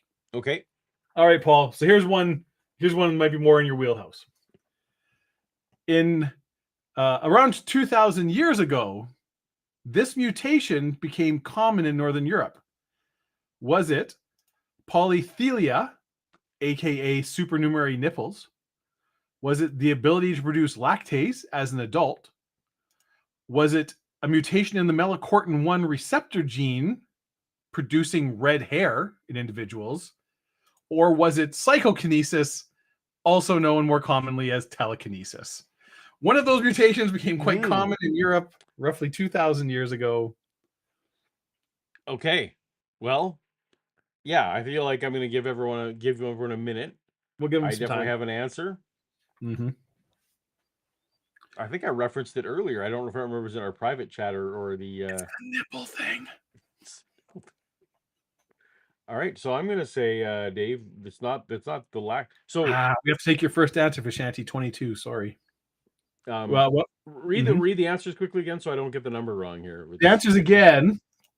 I guess we could just say it was. I don't remember which one. Well, I think it's the red hair thing, right? It is not. It's the ability to the lactose? It's the lactase. Yeah. Only 2,000 years. Only 2,000 years ago since we've only 2,000 years ago. Yes, and it came on super fast. And it's a thing we're like, I don't. There's theories about how this came so fast and spread so wide. But nobody knows 100% for sure. Mm-hmm. Very recent. Very recent. That is very surprising. All right, Dave. Well, these are very good. What's the next one? I'm glad we're getting them out there for people to know. We're educating the people. Back to a pop culture one. Let's see. We did that. That was too easy. I'm not going to do it. In this 1974 horror movie features a misunderstood mutant infant who murders out of fear. Is it It's Alive, Rosemary's Baby, The Unborn, or Eraserhead? What year? 1974.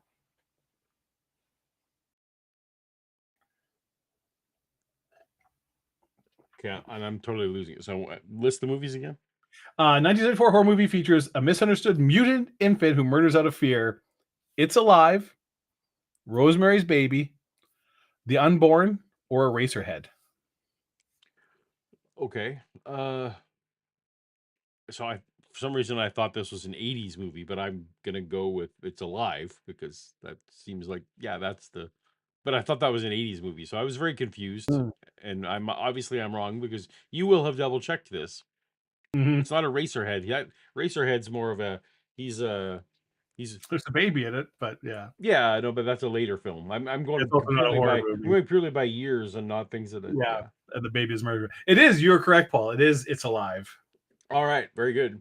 Because at the end, man's the real monster. All right. Time for a real science one. In 1995, this animal mutated and developed the ability to clone itself, producing genetically identical offspring with no need for a mate. Was it a leafcutter ant, a carry slug, a sea nettle jellyfish, or a marbled crayfish? I have talked about this on my channel many times. Well, so people who watch my main channel should know the answer to this question. It's super weird. I don't see anybody getting the right answer in the chat. Well, awkward.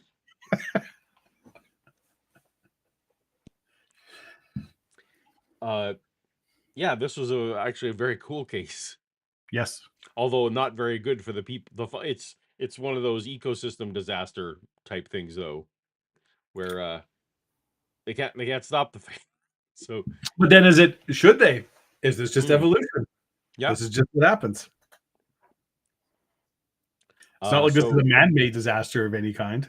No, and apparently this was a pet that Yes, that's how we know exactly the year, because this happened. Like your first case is like, no, this happened like in an aquarium in like somebody's house in like Germany or something. That this thing just kept cloning itself. Yeah.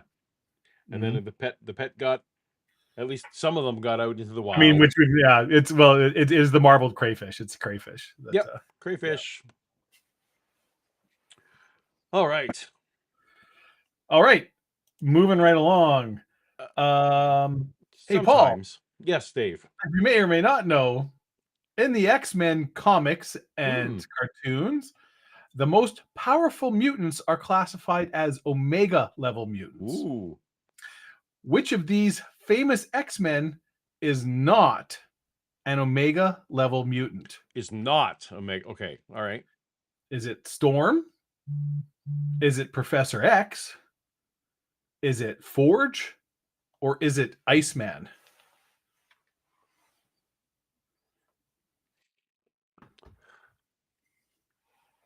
Which is not Omega level. Well, I have an answer. Mm-hmm. I don't know that. Yeah, you're not that well, but I'm gonna go with. I think it's Iceman. I don't think Iceman's Omega level, but you would think so, but you are incorrect. Wow. Okay, why is Iceman Omega level mutant? Could not tell you. I see. Oh, so is this a trick answer where the answer's No. actually?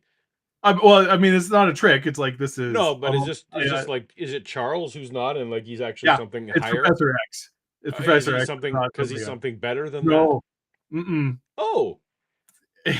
just isn't. Even though clearly in the comics he's insanely powerful, but somehow just. So I thought you were actually going to be getting. I thought you were going to be giving us characters like Cable or like some of the second gen, like when Professor X has a kid and stuff. Legion. Legion is a Omega level mutant. Yeah. Yeah. I was expecting any of them, honestly. Yeah. I was expecting Legion to be in the list there, but okay, all right, fair enough. I tried to keep it to like more. Yeah. Well, you fooled me. You got me on most of these. All right. So, although I've been told that it's now like within the last couple of years they've retconned it. Years, but it was among X-Men. Professor X is not the if you're into talking about X-Men on Reddit or Usenet forums. We all are. It's not just me. Right. So should we do another one? Do you have one more? We got one more. I mean, we got a couple more actually. Oh, okay. Let's do them. Yeah, let's go. Keep going. Okay. Here's a good one. A gene duplication mutation in the distant past gave humans and some other primates this ability.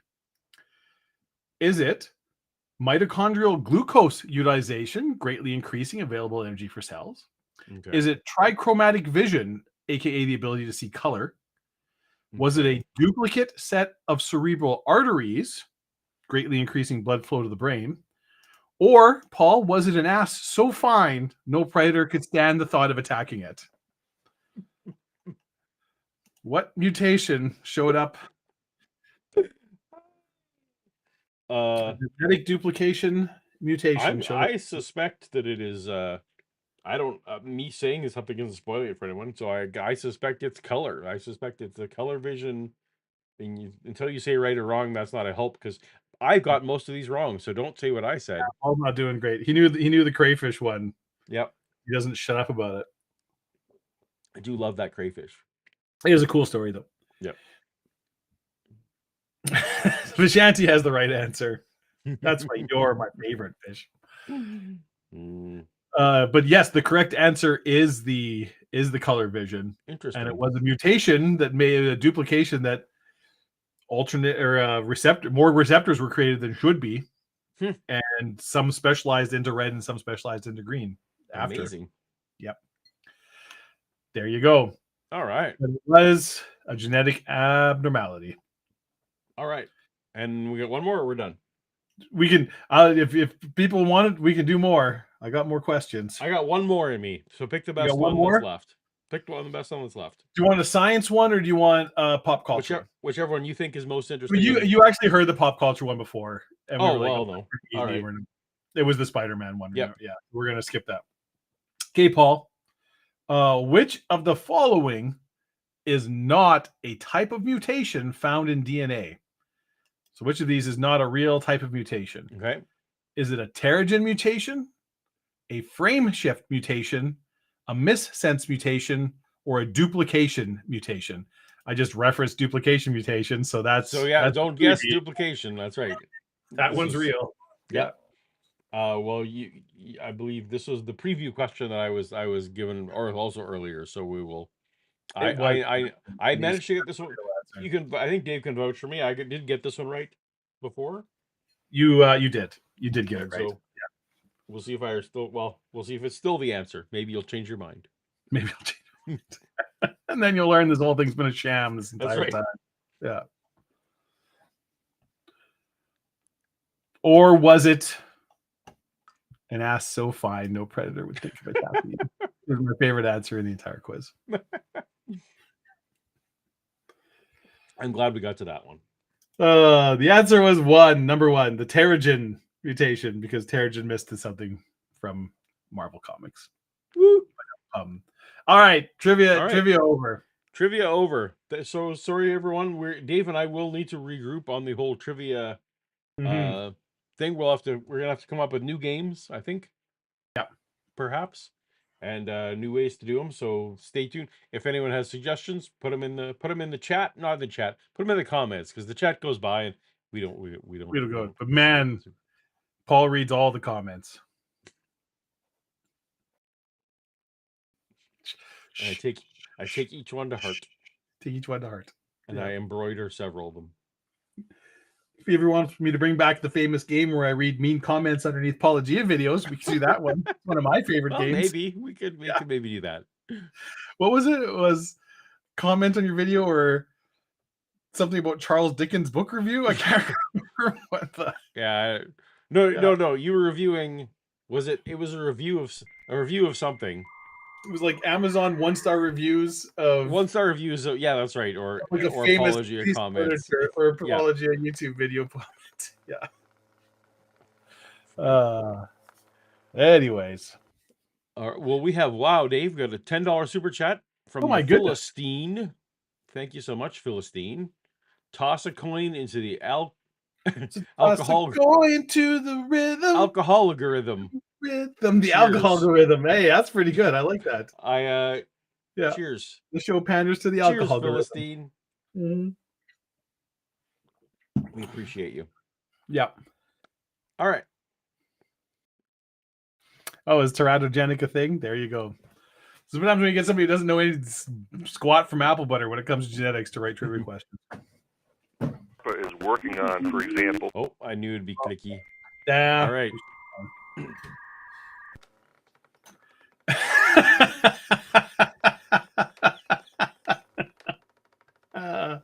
That's very good, Melly. But Melody Kate, Paul. Yeah.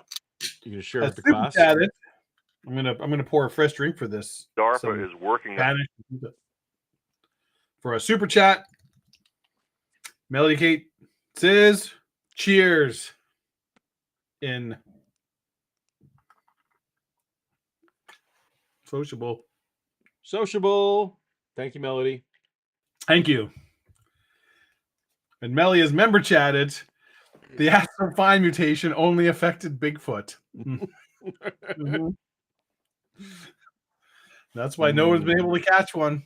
That's right. Just when you're about to, all of a sudden it's like, damn, that ass though. And then Bigfoot's gone. That second of hesitation, that's all it takes. And perhaps that's why they're not reproducing, because they're just, doing butt stuff. Yeah, probably it. Only doing butt stuff, you don't get any babies. So Yeah, you don't get any babies. yeah. That's another mutation. They don't have that one yet. For See? example, It's a free is an innuendo. ability Get it? Get it? Hi-oh. Ayo. to create people who can, in effect, Demon. have a metabolism like Lance Armstrong at will. The idea is to send soldiers into battle. People would want that. That's true. I would absolutely, yeah. Yeah. It's like, so I can just burn fat like crazy while sitting on That's my right. fat ass watching anime? All right. Good. Yeah, exactly. At peak performance and have dominance at See? the metabolic That's level. why Bugs was able to shoot Bigfoot. It was too dark. Barely could see. Barely could see. Yeah. Yep. Probably shot him from the front. Yeah. So if Bigfoot had been wearing some of those Lululemon. walking shorts that have both the reflector types, Right. Yes. Yeah. Kind of have that. then he'd have seen, hey, wow, that Yeah. I whatever that curve is, I can't harm that. Yeah. It's like you bring the rifle up and then you have the tear in your eye and you can't, you got all of a sudden stop, and it's just like, you hear that la la la la la la la la. I don't remember the name of that song. But You know sadly, what I mean? yeah. Yeah. La la la la la la la. Glorious. It's glorious. Sadly, back in the 70s, they didn't have reflector jogging shorts No, technology. they did have cut off jeans though. Didn't have cutout jeans, but again, at I don't nighttime, think Bigfoot did though. no. Over their competitors. That's a really amazing change that you're talking about there. And one of the things that they're looking at, for example, that you really don't want to have soldiers run out of energy on the battlefield. The way that you're creating that now is by eating calories, but the problem is that a special forces trooper can easily go through 20,000 calories a day. That's just an amazing number of calories. That works out to 3 meals ready to eat and 48 power bars. Well, you can't even carry that much food, much less eat it comfortably. You absolutely can. So the question they're asking is,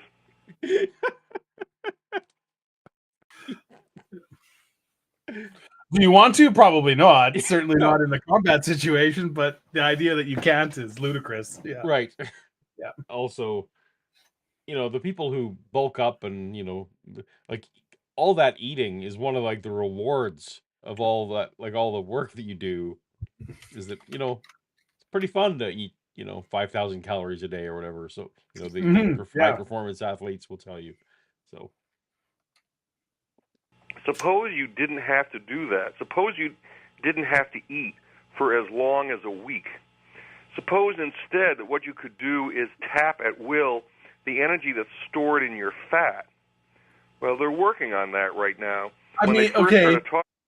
So, like, step one is you would have to have, it's not like your body doesn't, in this situation, you still need 20,000 calories a day. Sure. Right? So now, if you want to go for a week, you have to carry 100,000 calories of fat on you, which is, it ain't nothing. Ain't nothing. And so you between missions, you just have your soldiers eating extra calories so that they're storing it as fat. Like a sumo wrestler diet that we're just like going right, carb loading. Meanwhile, I'm quite certain there are other health detriments to maybe having soldiers that are you're carrying enough fat on you that, you don't have to eat for a week. It's yeah.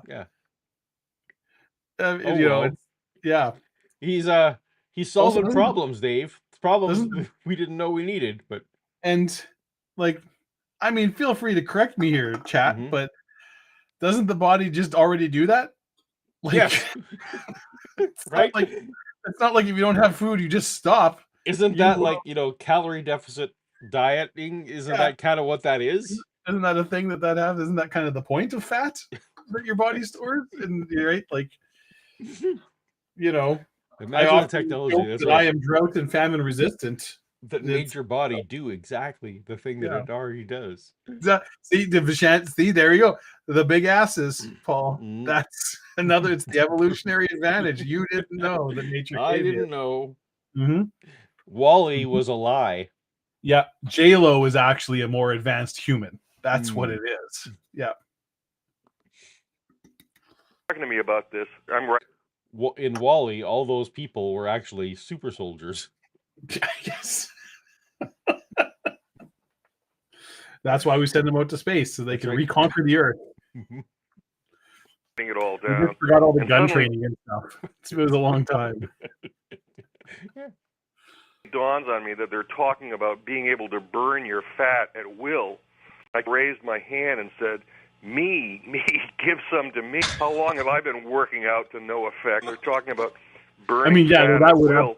absolutely. Oh yeah, no, you would make you. That's the thing. I was You would- laughing at what he thought you the would- main application was. Like the main Yeah, you- application isn't so we have to send crappy meals with our military. Yeah, you would be a billionaire in 2 weeks. Yeah, Like, the main application is that you'd be able to sell Yeah. it to pretty much the entire Western world. pretty much the entire Western world. Yeah. Yeah, in fact, Mhm. you would personally, you'd buy Instagram so that you could more perpetuate. Yeah. That would be the drug where the kid would go home crying and saying, "Why can't I have that?"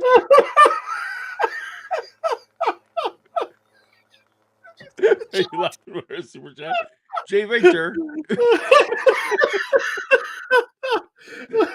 Well, once again, we have the smartest chat on the YouTubes. They got this. You and I are dumb guys, but our chat has the answers. Yeah, that's the. I guess we were all Jay Victor, this has come true. Yeah. $2 super chat. We appreciate you so much, Jay Victor. Is he talking about meth? He's absolutely talking about. Yeah, you are correct. He is talking about meth. Yeah. Oh, that's Ooh. golden. Thank you, Jay Victor. Yeah. Rosina, localized standard compare Keller writes, "What happens to all the loose skin?" Well, I'm probably another. Especially on the military folks, that would be not as.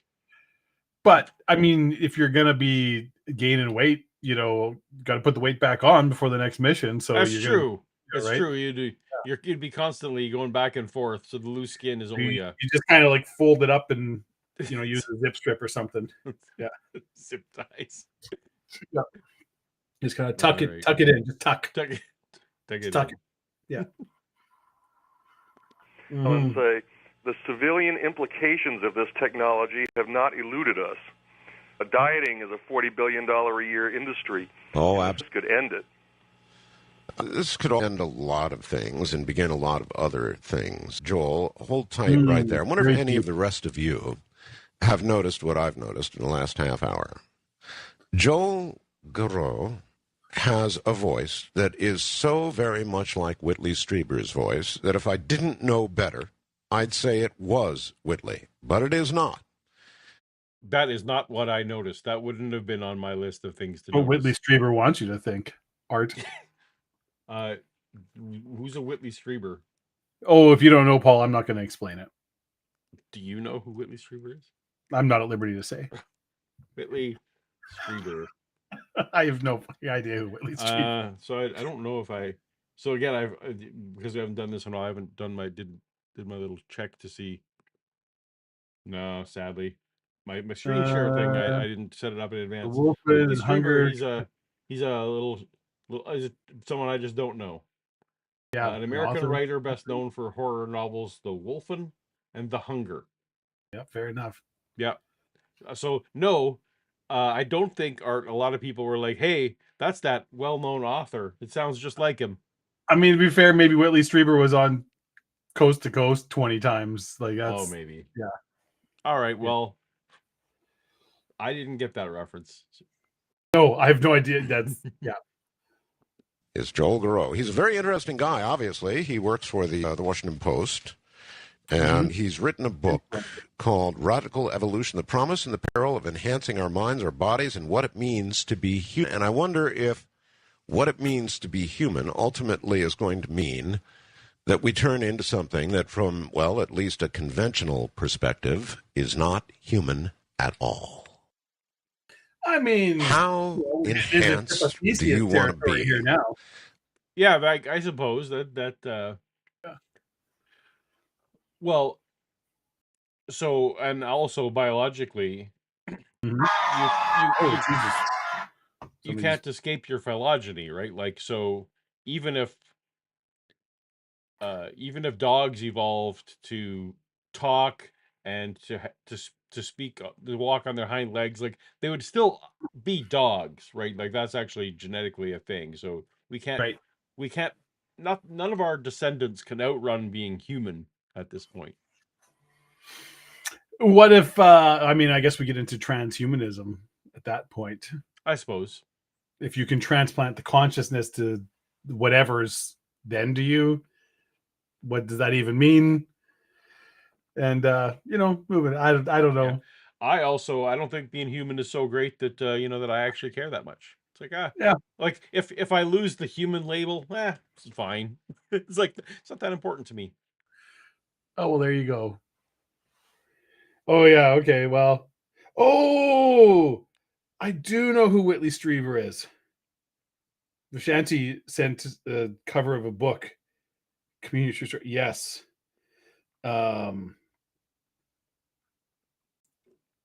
Yeah. Yes, Whitley Strieber is very famous in UFO circles. Okay. Wrote a book about encountering aliens. Yes. All right. Well, maybe we'll have to find one of his episodes for a future episode. And then, and then people will say, "Hey, isn't that guy who was talking about the DNA of radical evolution stuff?" Yeah, that's how that'll go. Yeah. Yes. Anyways. All right. He was apparently on the Art Bell show many times, so we could. Very good. Yeah, we can certainly that find mystery it. is solved. Yeah. That's a pretty interesting question. Would you like to be able to grow a new arm? Was he the guy that Firewalk? No, I don't think Firewalk with Me was based on him as a different guy, but it was another very famous where he was, personally interacted with aliens kind of thing. Yeah. Okay. Oh. Uh-oh. You lost one? Well, yeah, sure. Yeah. Would you like to be able to remember things with more ease? Yes, probably. Would you like your IQ boosted another 100 points? Maybe. Would you like eyesight that's, 10-10 instead of 20-20? If that. So Kip wants to know who was the cover of his book. No, because your book doesn't exist. I can't even buy it yet. I want to. It doesn't.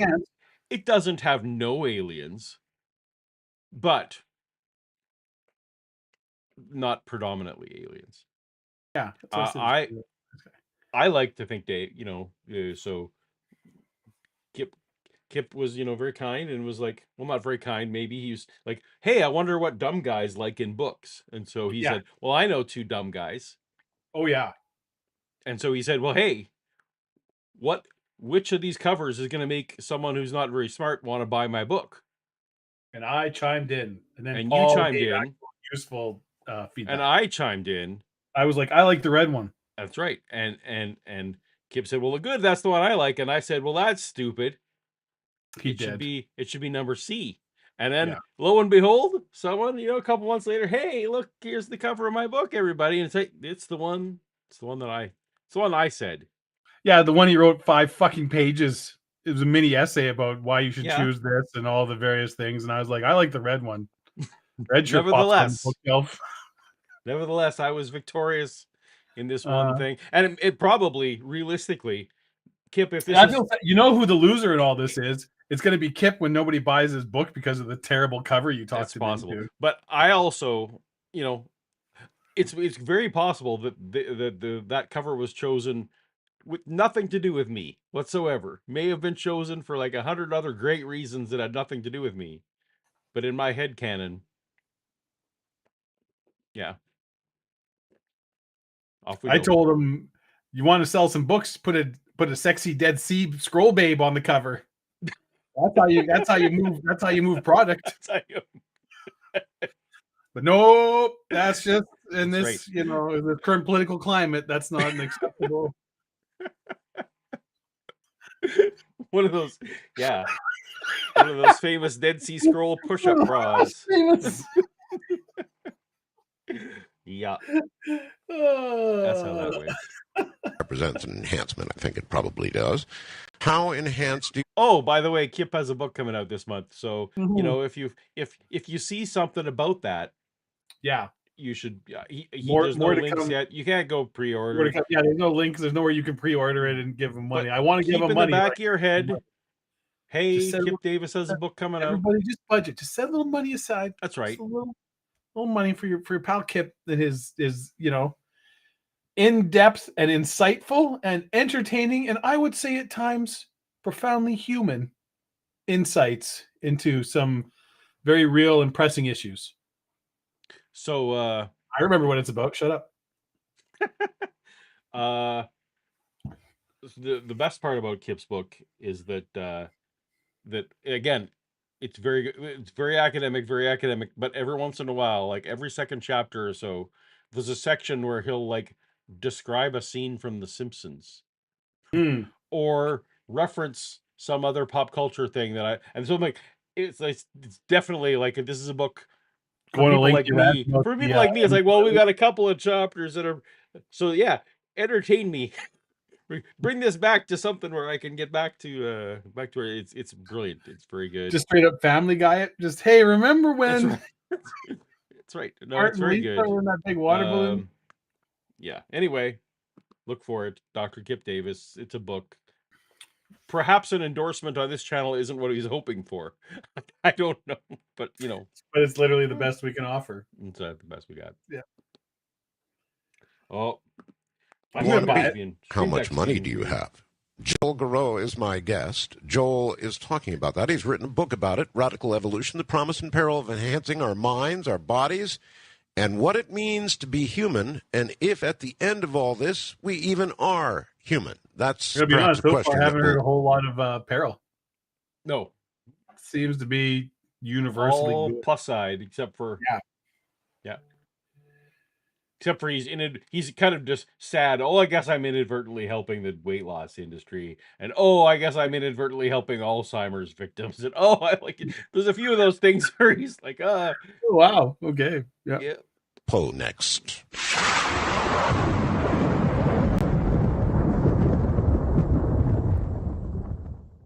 The genetic revolution seems well underway. The promise of nanotechnology is a little foggier, to me anyway, Joel. And as we look at all this, if I go back to when I was a child, we were all watching movies and news that told us by the time we were in our 50s or 60s, robots would be doing it all for us. We'd have our arms slackly at our... Fucking Jetsons. Setting the bar too high. Too high. I'm watching.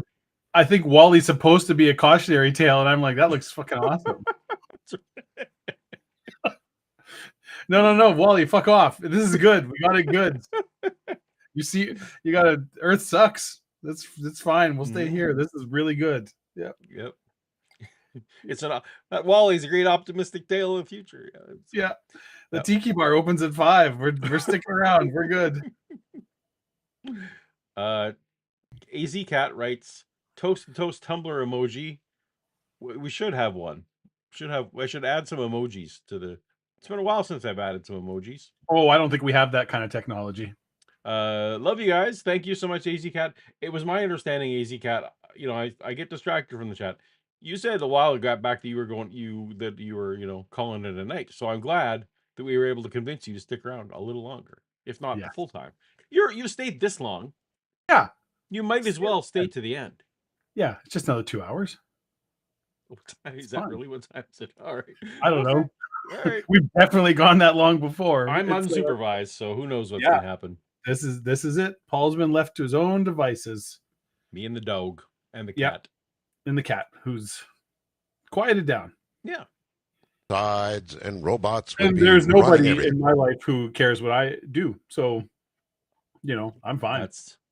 That's not true. I'm fine. This is fine. They're aware of what you're doing and they're ashamed. I need a break. And we'd be lucky if they didn't run away with the whole world on us. Now, that never really happened. If it goes too long, it's And going to I be wonder another if what we're fucking talking about intervention for me, here and is an I'm exception tired to of that those. rule. Remember the paperless office? Oh, That's sure. another great prediction. And weren't we supposed to be hotels in orbit by now? Yes, sir. Well, Yeah, this is why I don't make any. That's not really the go-to that most people. My fucking hotel's still on Earth. yeah, Assholes. yeah. I don't know who was predicting that exactly.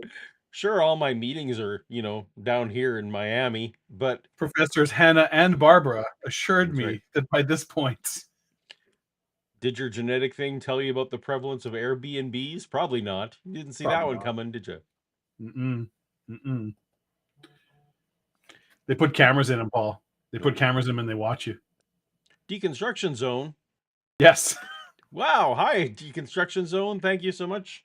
Deconstruction Zone, for those who have never seen his channel, I I've never believe seen his channel. I could be wrong about this, but I think the Deconstruction Zone is joining Matt Dillahunty on the line on Wednesday, and I believe that is his line debut. He Ooh. has his own He's popping call-in show where he Popping his cherry. yeah, so that all again, this isn't the show where you learn things. We're not intending to give you All necessarily right. Well, now I actually factual feel bad that information. I don't know who Deconstruction Zone is because there's Oh, like well, he's 40 a people he's showing a up he's a who are like, YouTuber with who apparently he's talks. throwing us out because yeah. all a bunch of people showing up like, hey, Deconstruction Zone. I must have So had a stream to send I'm it. honored by Deconstruction Zone would send people our I'm way. not. Appreciate you.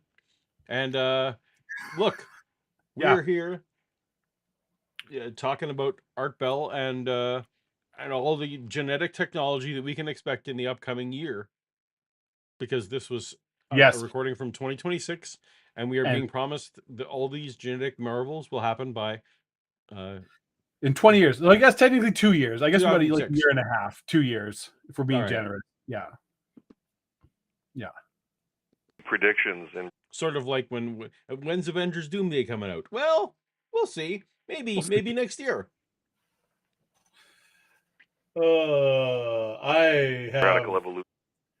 deep. Are we going to get into this? Are we going to talk about this? Are we With all, I don't know, derailing do the Deconstruction Zone people, they may, You who want the knows? full I don't know if they want to. full What do you experience? want to say about Doomsday now that you've seen Fantastic Four, that you want to complain to the audience? I have deep reservations about it. Oh, so do I. Yeah, I always did. But I was hoping like, well, so long as like Doom never takes off his mask, I'm like, Robert Downey Jr. I'm like, he's got the chops. You We will know he can not act. pay. I was saying this to Shannon on the way home Mhm. from the Fantastic Four. Not because, don't worry, you don't see Robert Downey's face in the movie. It's like it's not a thing. But we were discussing it because of this. We're discussing it, and Mhm. you do not pay Robert Downey Jr. the money that the Brinks truck of money that they backed Yeah. up to get him to come back. There's no spoilers in any of this because we're talking about a movie that will come out. Dave and I are speculating about a movie that will come out sometime has not next begun year, filming maybe. yet. Yeah. So Dave and I don't know anything, so we're not going to spoil anything. The only spoiler we'll give for Fantastic Four is that Paul and I both enjoyed it. I liked it more than he did, but we both give it thumbs up, and we think it's a good movie, and you should go see it. Fantastic Four. But in Doomsday, yes, he will have to take that mask off. I mean, probably. Because you don't pay Robert Downey Jr. money for that'd be like casting Pedro Pascal as a Mandalorian. Like, how dumb would that be? Well, he wasn't big. His helmet would be on the whole time, and you'd never know that it's Pedro Pascal. Yeah. How stupid could a company be to do such a thing?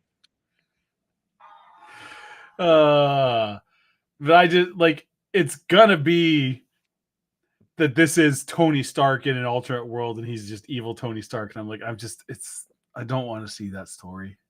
It's so stupid, right? Because because alternately it's Victor Von Doom, but he looks just like Tony Stark. Yeah, and that I would be okay with that. I'll take that as okay. I wouldn't it's not what I want, but it's like at this point, presumably this is we're gonna get. This is not 616 whatever this character is not from 616. No.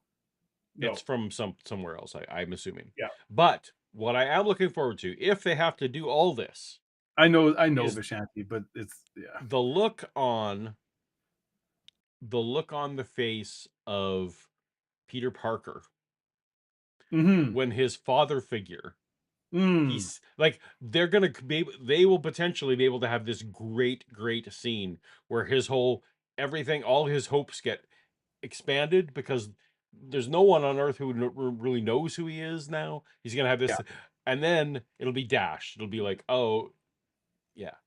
Anyway, because Doom is one of my favorite. Dr. Doom's one of my favorite comic characters. Yeah, I would have loved to just see have Victor know. Von Doom. Just my robot ruin vacuum is called Latveria. Dr. Broom. Yeah, because Just named do after it. this character long before we knew anyway. Yeah. But All right. you know, I feel like we they all were in our new panic mode people. again. Anyways, that's enough. We're now on a separate show that we do called Bimon Sci-Fi Con, which is not really a show. Anyway, we're going back to listen to the future of genetics on Art Bell. I'm just Joel talking Garreau. about what exists in the pipeline right now and what's in labs. And I'm looking at the curve of exponential change behind this. I mean, are you old enough to remember when computer screens only came in black and white? Yes. Do you remember rotary dial phones? I, of course, do, yes. Do you I'm 61, Joel. I remember all of that. Like, how many of these things are you going to go through? Yeah, what is this? I hope there's payoff. Yeah. Remember what mimeograph machine fluid smell like? Yes. I do. How about polio? Joel, that I was one of the first test... Oh, great. Now we have to have Art's story about having polio. It's probably more interesting than whatever this whatever point he's trying to make. Yeah. Subjects that received one of those little sugar cubes that either had a polio vaccine in it, which I later found out it really did, or was nothing but sugar. Well, see, the thing that's interesting is that this recitation sounds funny, because it sounds so incredibly antique. Yeah, like a good polio joke. Got to end on that one. Good job. I'm curious what amazing equivalency he's going to draw here. And yet, this is stuff that existed in the lifetime of an awful lot of people on the show. And the question is, well, what happened? Well, what happened was that we've started entering a curve of rapid technological change. At the beginning of the show, we started talking about how computers were doubling in power every 18 months. A doubling is an amazing thing. It means that each step is as tall as all of the previous steps put together. And we've never... Like, you see... What I want you to imagine, Dave, is you have one coin, and then next you'd have 2 coins. But next time, it's not 3. Next thing, it's not 3. It's 4. You have coins. As I drink more and more, my patience with this man is wearing thin. Seen a curve like this before in human history. There have been 30 doublings since the first computer chip was built in 1959. And that means an increase of over 500 million times just since 1959. We've never seen anything like this. The closest you can come in the past was that you had 14 doublings of railroad miles in the 1800s in the United States. Yes. And that changed everything. New York went from being a collection of villages to a world capital. Chicago went from being a frontier. No, that's how that happened. That's okay. Everyone knows that you can't get things in and out of New York without a train. Yeah, that's what it's famously, all the stuff comes in on trains. The thing is, it did change so many things. Why would you pick something that is so whatever? Yeah. You just make yourself sound stupid. Like that's. Yeah. Also, it's still bothering me that he said black and white screens, but it's like, well, it was green screen. It was green screen. Monochrome. If he said monochrome screen. If he just said monochrome, that would have been fine. But actually, white, doing white was high powered and not great. So yeah, it was like, oh, that's way too expensive. Exactly. Yeah. San Francisco went from being 4 months from the East Coast to 6 days. It changed families. It changed business. It turned the United States into a world power. And yet that was only 14 doublings. Now, with the computer devices that we're looking at, there are now refrigerator magnets with more firepower than was obtained by the entire North American Air Defense Command in 1965. Wait, are fridge magnets weapons now? I mean, Back in '06? like, What is he saying? He's saying that like the computer chip in a musical refrigerator magnet had more computational power than. Oh, he's not saying literal fridge magnets have firepower now. No, Fair enough. and he's also wrong, but Yeah. he's not wrong that there are like home electronics that you can buy cheaply off the shelf that like this would outperform anything NORAD could possibly have produced in. Oh, for sure. Yeah. Yeah. So there are some coffee makers with more computational power than what we sent to the moon. Yes, that's correct. But Yeah. I'll Nobody say, really so cares how- I'm just going to derail this again. I watched a fascinating. It was this guy did a lecture on YouTube. Oh my god! So there was another code breaking machine developed in parallel to Turing and the Enigma cracking machines. And it was called, I think it was was it Gargantua? And it was like there was a much more advanced German code that only was like sort of between German high command posts in Europe during World War II. And they built a machine that could crack it. And it was orders of magnitude more advanced than the machines that were cracking Enigma. oh, okay.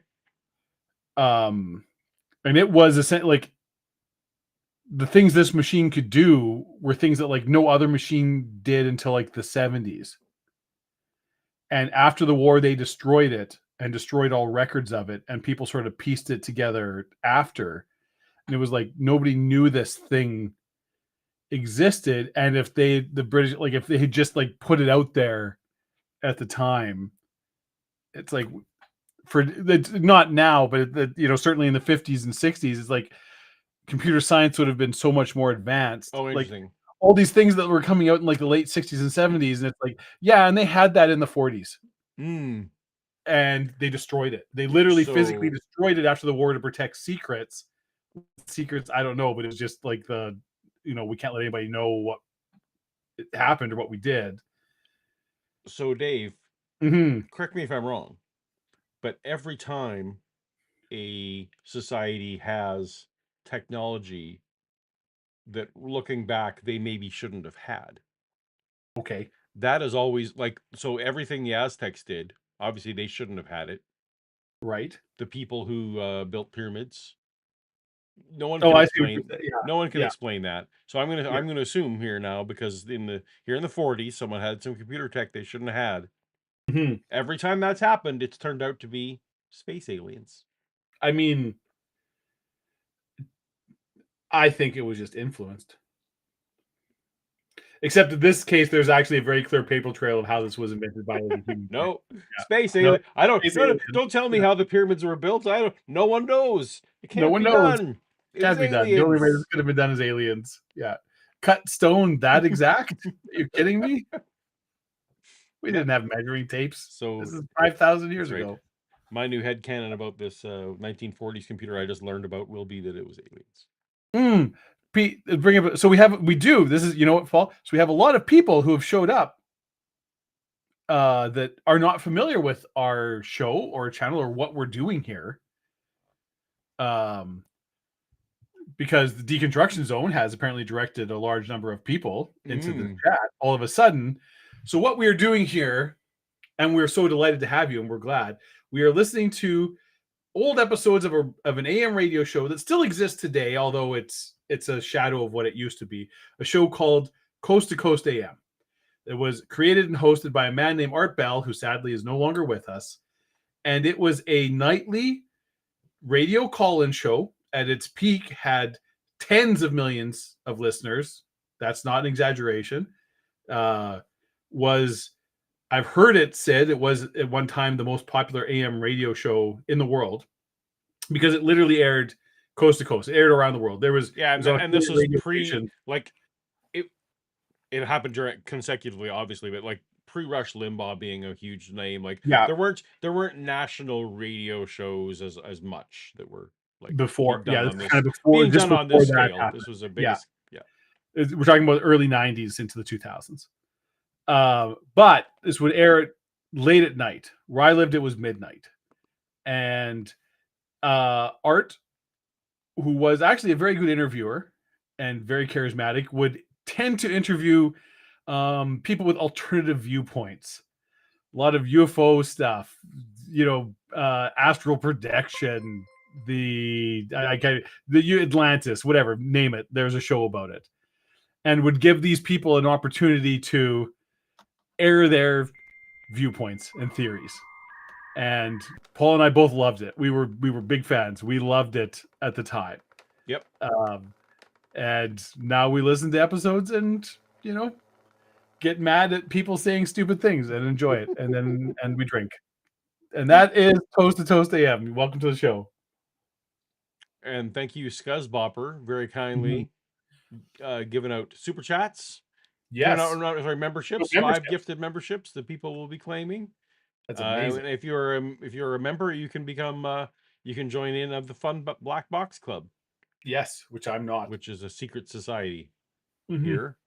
And and we also have a super chat from Master Long-time friend of the show, Master Machetler. Yeah. Would you say I would say Master Machetier. Master Machetier, perhaps. Who is somebody who is an expert in machetes and can recommend. I agree that's it's like being a sommelier, I assume. Yeah, like, what's the best machete to use for this situation? For this specific, they would know. Jungle or urban warfare, right? Like, so that's you might want to look at this. Yeah. They write the whole ancient aliens thing is rooted in white supremacy. I mean, I don't see what color aliens are. I just view them on their characteristics, on their personalities. I don't see color when it comes to look how fast the computer. Yeah, I'm not like if they're green or if they're gray. Oh man. Yeah. No, tomato.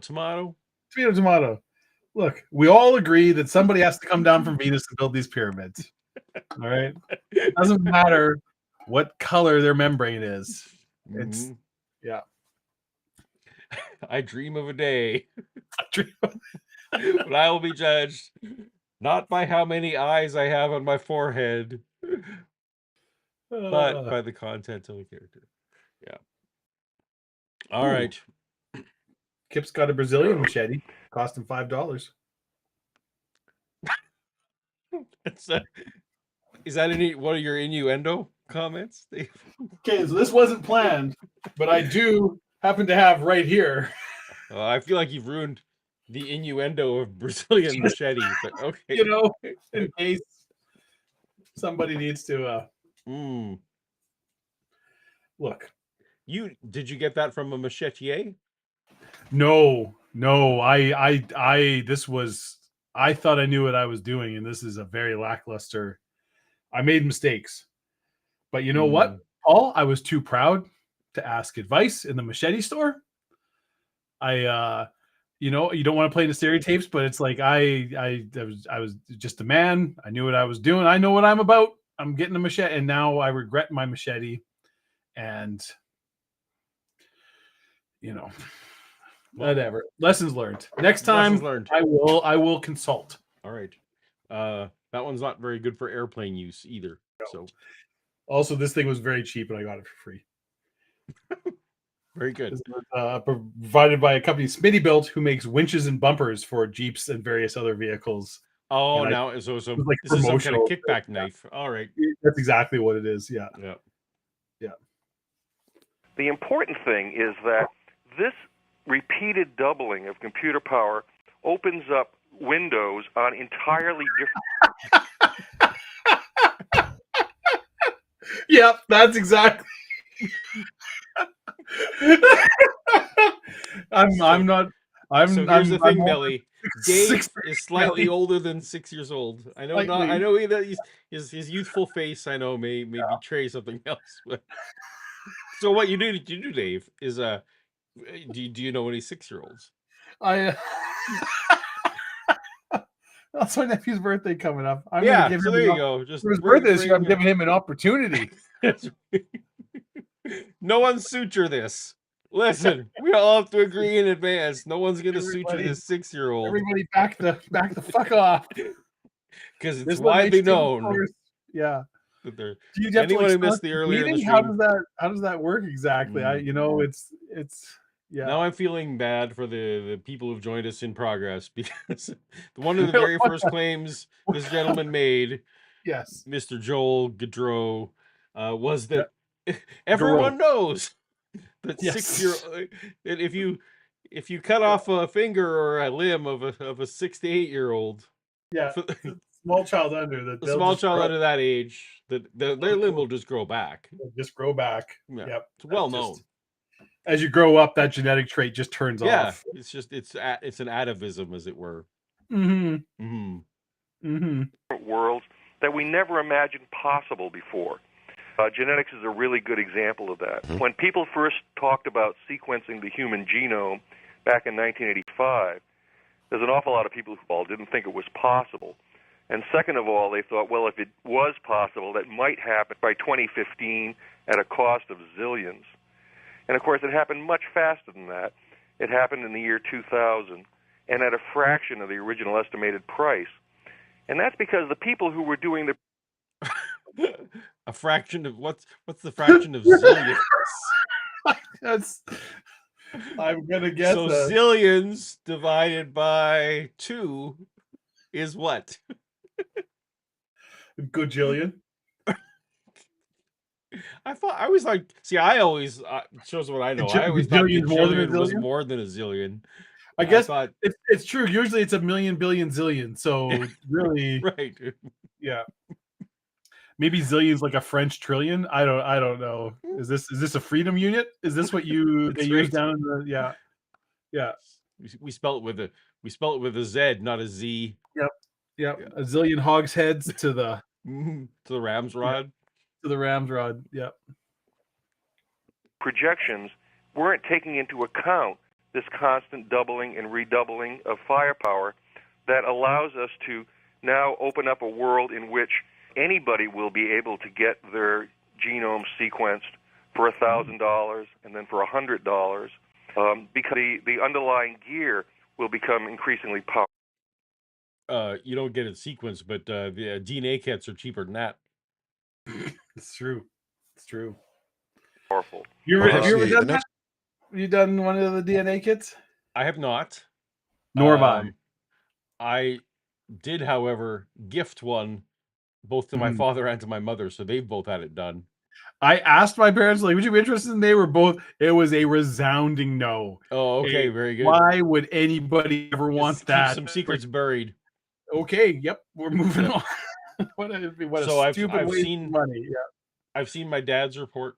I've seen my mother's report.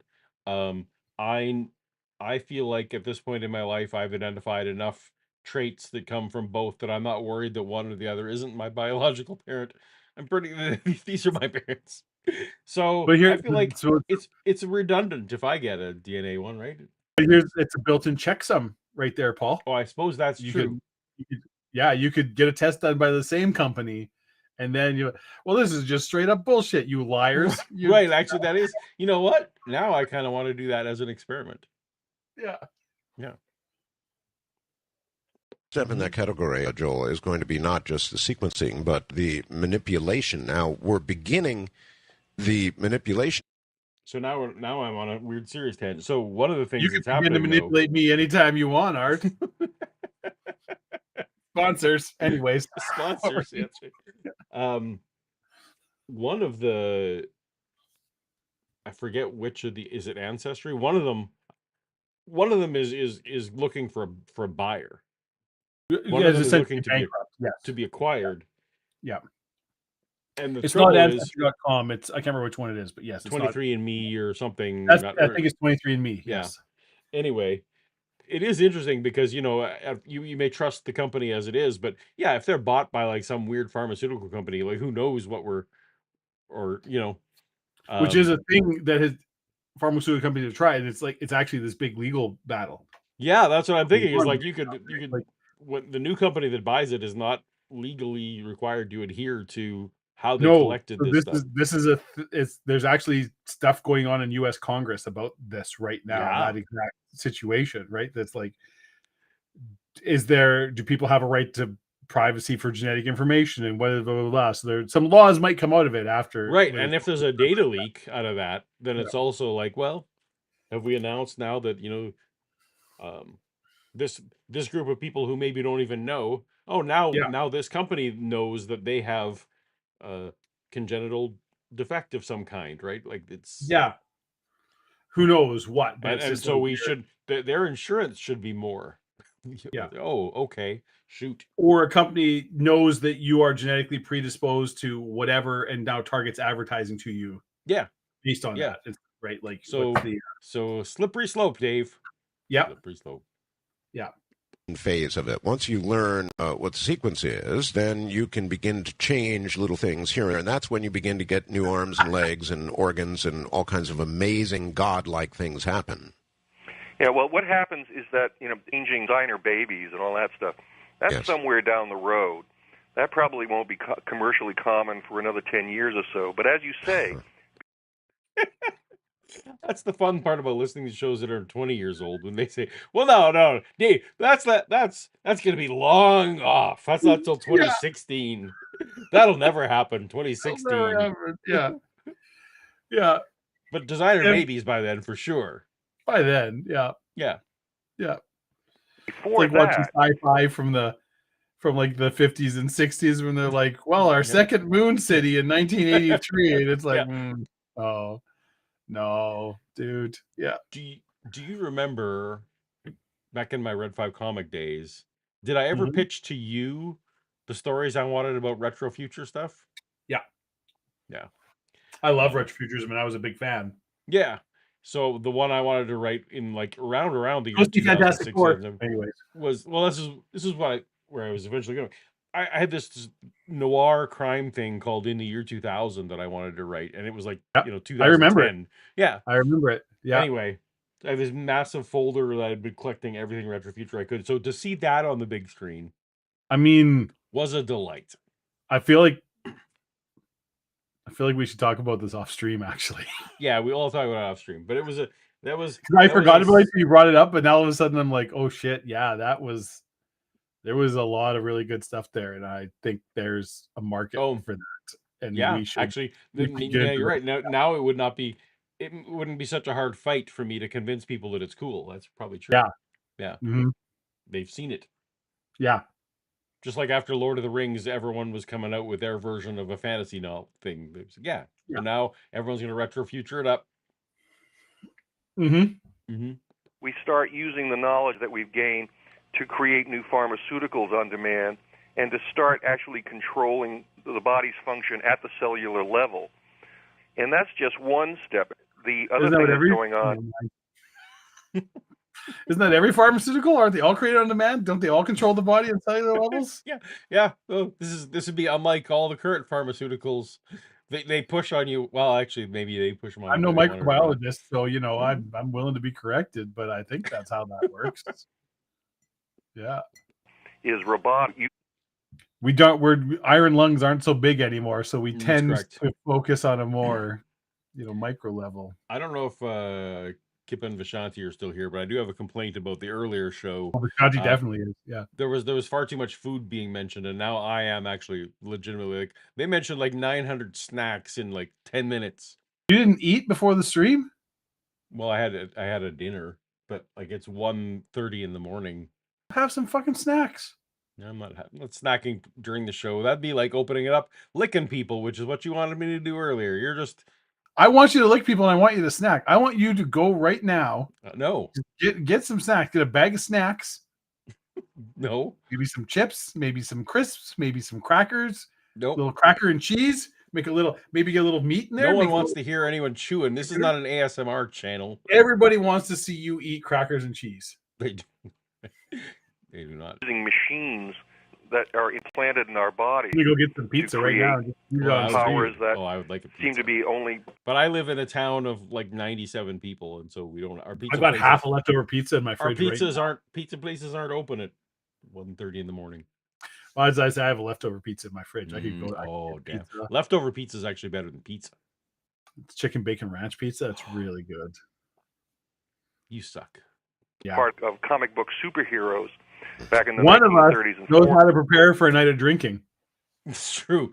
The other It's true. one I've wears been left. black shirts and is I've been left unsupervised. Yes. You want to hear about the telekinetic monkey that exists down at Duke?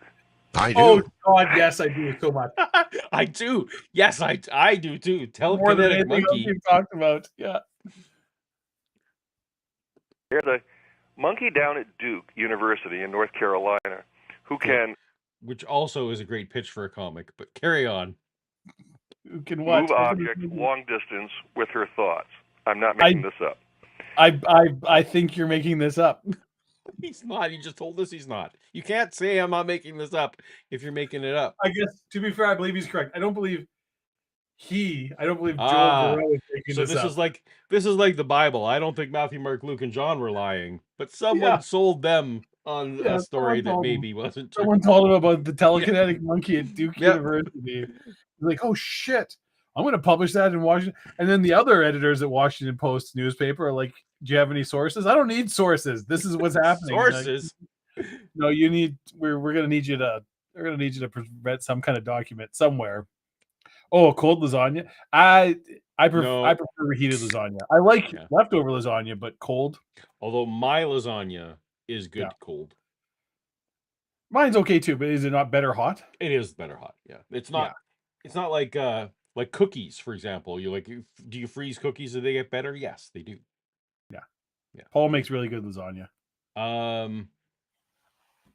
I just realized that the lyrics to the Kermit the Frog song, whatever it is, Rainbow Connection. Okay, yeah. Somebody thought of that, and someone believed it. Look what that's done so far. I need to use that in a video somewhere because it is the scenario. Somebody thought of that, and someone believed it. Anyway. Did you just crack open a new drink, Paul? Yeah. Oh, okay. Apparently, we're gonna keep going. I mean, we haven't got to callers yet. Callers is a ways off, probably. Yeah, probably a ways off. We should have time coded what it was. I mean, this guy's good enough on his own. He is. I'm enjoying this. Yeah. This is a good guest. You even know now. Speaking of Joe Rogan, this is a very Joe Rogan-y thing.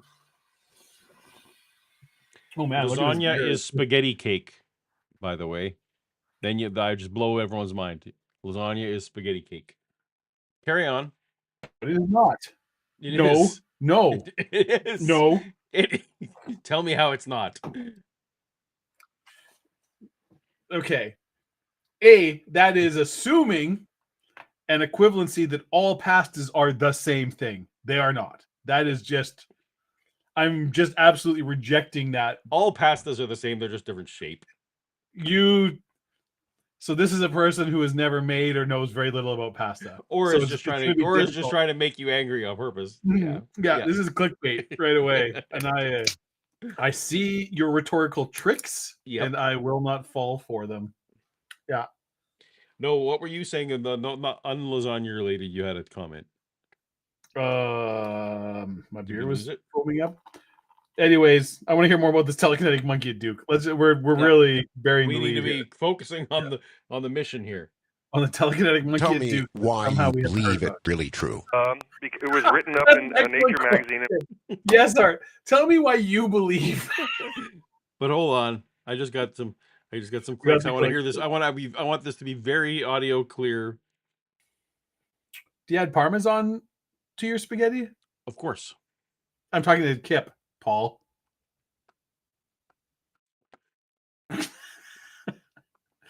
What?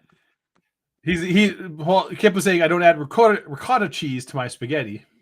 Oh well, but it's still the ingredients don't have to be identical for it to essentially be a spaghetti cake. Yeah. But you're not wrong. But okay, let's unpack that.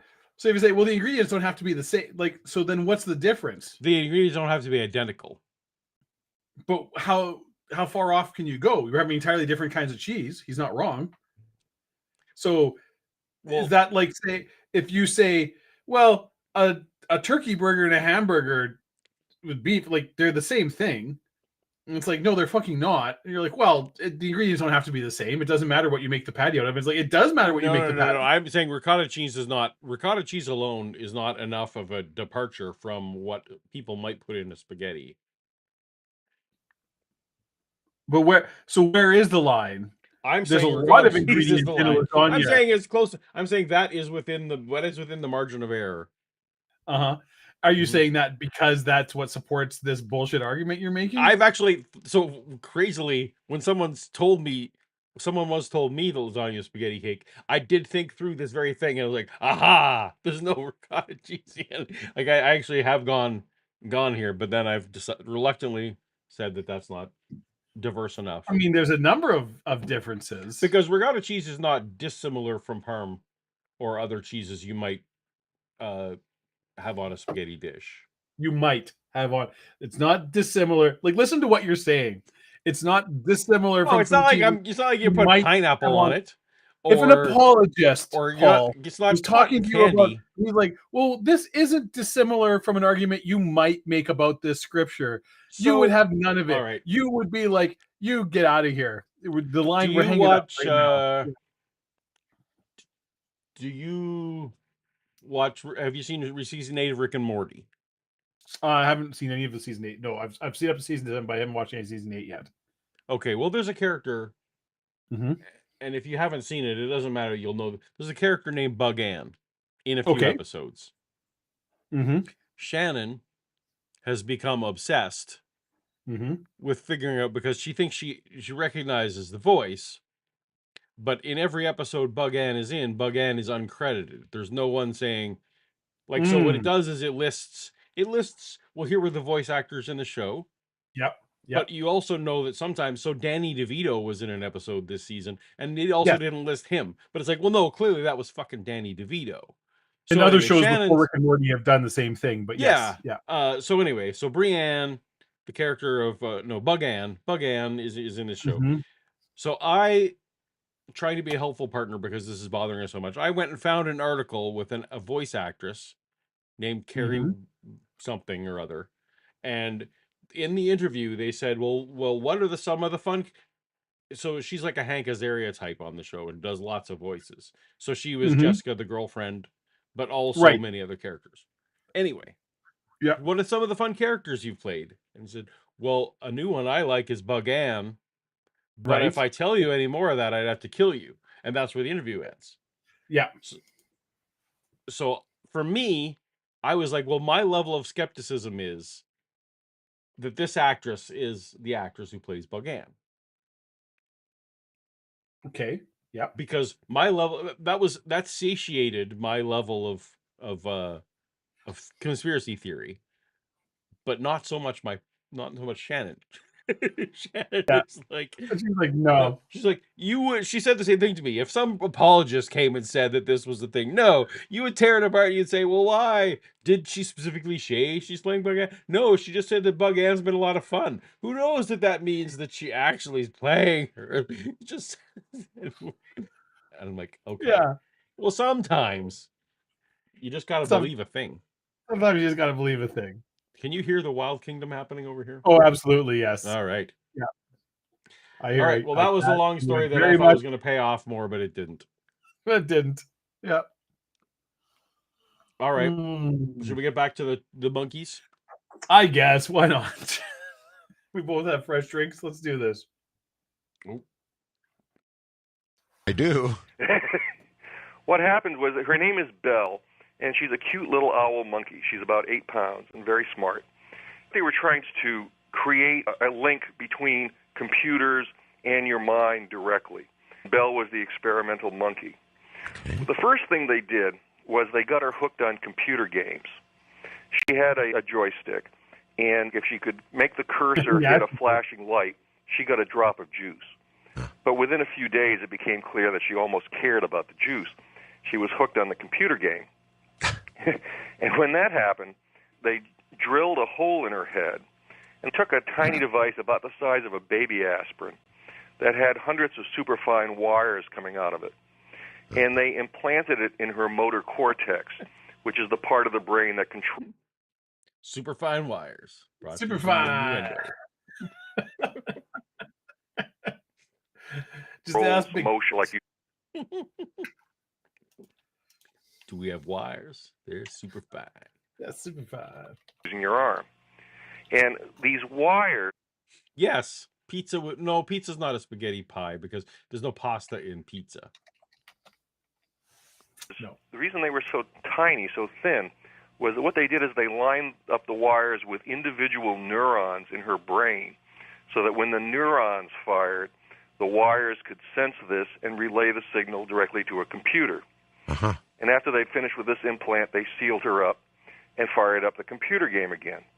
And she started playing the game, and as she did it using her arm, they watched the signals in her brain through this device on the computer, and they began to figure out what neuron firing meant what. So I found the actual study looking at this about this. About telekinetic monkeys? No, so he's not wrong. Like so much of what this jackass says. Wait, but is it in the topic of telekinetic monkeys? It's in the concept of a monkey with a okay, basically you didn't say what you were looking up, so I thought were you looking at whether 6 in the concept of Duke University telekinetic monkey. Okay. Where they were like basically able to simulate neural interaction where the monkey was interacting with virtual objects in such a way that the brain was behaving as if this was a real thing. The monkey was the brain the brain was acting as an input device. Yes. So as far as the monkey was concerned, or brains like as far as the brain of the monkey by measurement, it's like this monkey is actually interacting with a thing that's not there because this is all happening sort of virtually and but so it was a two-way interaction between a primate brain and a virtual body.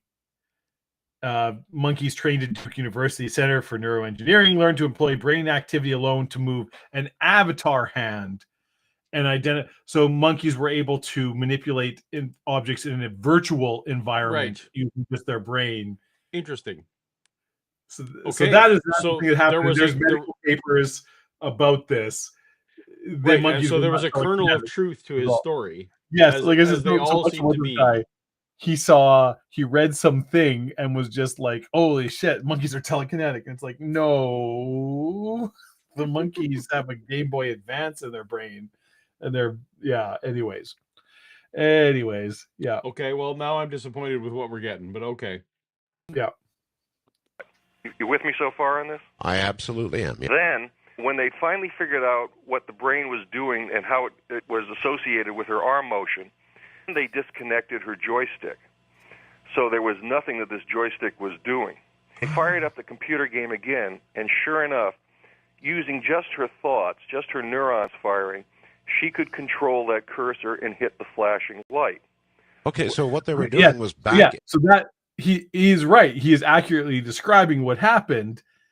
Where it is patently false is using the term telekinesis, right? In some ways, that's not is not really remotely controlling an object across a neural link directly between like a mind computer link. Although, props to if you're gonna tell these kind of big lies. If you can be technically true, well, I'm technically correct. Good on you. Mm-hmm. Engineering the effect they were observing from the neurons that were firing, and they put the signal on the internet and piped it up 600 miles north to MIT, and there was a robotic arm, and they piped the signal into the robotic arm, and the robotic arm began to dance in exactly the same fashion as her arm would have been moving to play her computer game. I would submit that if you've got a monkey that can control a robotic arm 600 miles away with her thoughts, you've got a telekinetic monkey. If you have a chip in its brain and a connection through Right, the yeah, internet like a to the physical robot or arm, wireless like, connection. Yes, that's yeah. that's not. I would submit that I would submit that is bullshit, sir. And you Yeah, do that's not what basically either. by that method, You either don't know what every telekinesis drone means. pilot in the world has telekinesis, right? Telekinesis. Yes. Yeah. Yeah. Every kid who ever owned a radio-controlled car. Yeah. Who knew I was telekinetic when I was 7? That's freaking amazing. It's a miracle. I telekinetically turned the volume up and down on my TV. TV. I just thought about Channel 13, and there it was. Yeah. We had the first human who was wired this way. His name is Matthew Nagel. He got involved in a knife fight and ended up getting his spinal cord severed, so he's locked up from the neck down. He volunteered for a similar procedure. I have. That was a thought I'd had earlier, was that are they not doing this in some for some wheelchair motion type stuff being driven by the U.S. military is big into this. And they put one of these implants in his brain, and he became the first human to send an email with his thoughts in 2004. He too can control a robotic arm. Now you may wonder, why would you want to do this to a monkey or to a human? Well, because you could wire up a pilot who could then control his plane with thought instead of having to move an arm, for example, and the seconds or microseconds involved. You're thinking too small, Art. That's not the big advantage. Doing this isn't the reason we don't have more pilots. I can't do this. The difference could be the difference between getting shot down and shooting the other guy down. Bingo. That's the official reason. The F-22 jet fighter is a very difficult aircraft to control with a joystick. Spinal injuries, being able to move. The notion, again, right? Yeah, like I think that's the actual one that people are maybe more. Yeah. Which is a real thing that is people are actively researching and working on, and the DARPA has is, wouldn't it be wonderful if we could blur the distinction between humans and machines, and that not only could. And the whole Apple Vision thing actually does read like where your eye is looking as a cursor. Like you can look around. So, to be able to, that's a very, very short hop from, I connected my Apple Vision to some robotic arm. Yes. Right? Like it's, This is tech that you don't need to hack into your eye for or put something in your brain for. But you control the machine directly with your thought, but it would be a two-way street, such that whatever the machine senses, whether it be radar or long-distance sensing. Well, now that's what sex robots are. Like the only reason to be able to feel. Well, no, I guess not the only reason, but the only reason. I was excited to see where you were going with this. Yeah, the only reason to sense radar. Well, why do you need to feel what the robot arm is feeling? The point would be to send it places where you don't want your human hand to go. Right? Normally. So it's like you're sending it into the sewer. It's like, oh, I really hope I can feel what that robot arm is feeling in the sewer. Like, no one wants that. But sex robots. I mean, there is absolutely like again, like if you have a spinal injury, like the ability to receive input from like robotic legs or an exoskeleton or some sort of mechanical and send signals through. And in theory, this can be done, right? Like these are signals on like this is a thing that it's not like it's different every time you move your leg. It's the exact same signal that travels down the nerve. This type of thing. So it's like if you can figure out a way to read that signal, transmit it through the gap, either to the leg itself or to some sort of mechanical aperture, well, then you can. Somebody who's paraplegic, they can walk again, and you can feel what they're feeling. In theory, right? This is stuff that's like it's kind of there. Some of the technology exists, but not really. Right, but what was the example he gave? I've already lost it. What example? He gave a crappy example. I'm like, well, there's much better Yeah, examples. he's giving terrible examples. That's the thing. But he's it's not a good marketer. Is all I'm saying is all his ideas he's constantly underselling where the real market would be. I think or my heat or stress. Your internet's my being video janky. it's being real bad. Oh well, I just I am whatever. Hopefully, I got some things happening next week, internet wise, that will hopefully fix that up. Your senior pimp? Is that what's happening? Yeah. Hopefully, Daddy Mac can get me back on. You can pay for the internet bits again. Yeah. Very good. I have the Whatever. best internet I can possibly get in my region. It pisses me off, but it's oh yeah, I lucked out. I live in this tiny town, and just as I moved here, they're like, well, we're putting in fiber. I'm like, that's what I want. I have fiber. Oh, I have the best fiber that the company you used to work for offers. Literally the best that you can get a residential without going to like full enterprise duplex internet.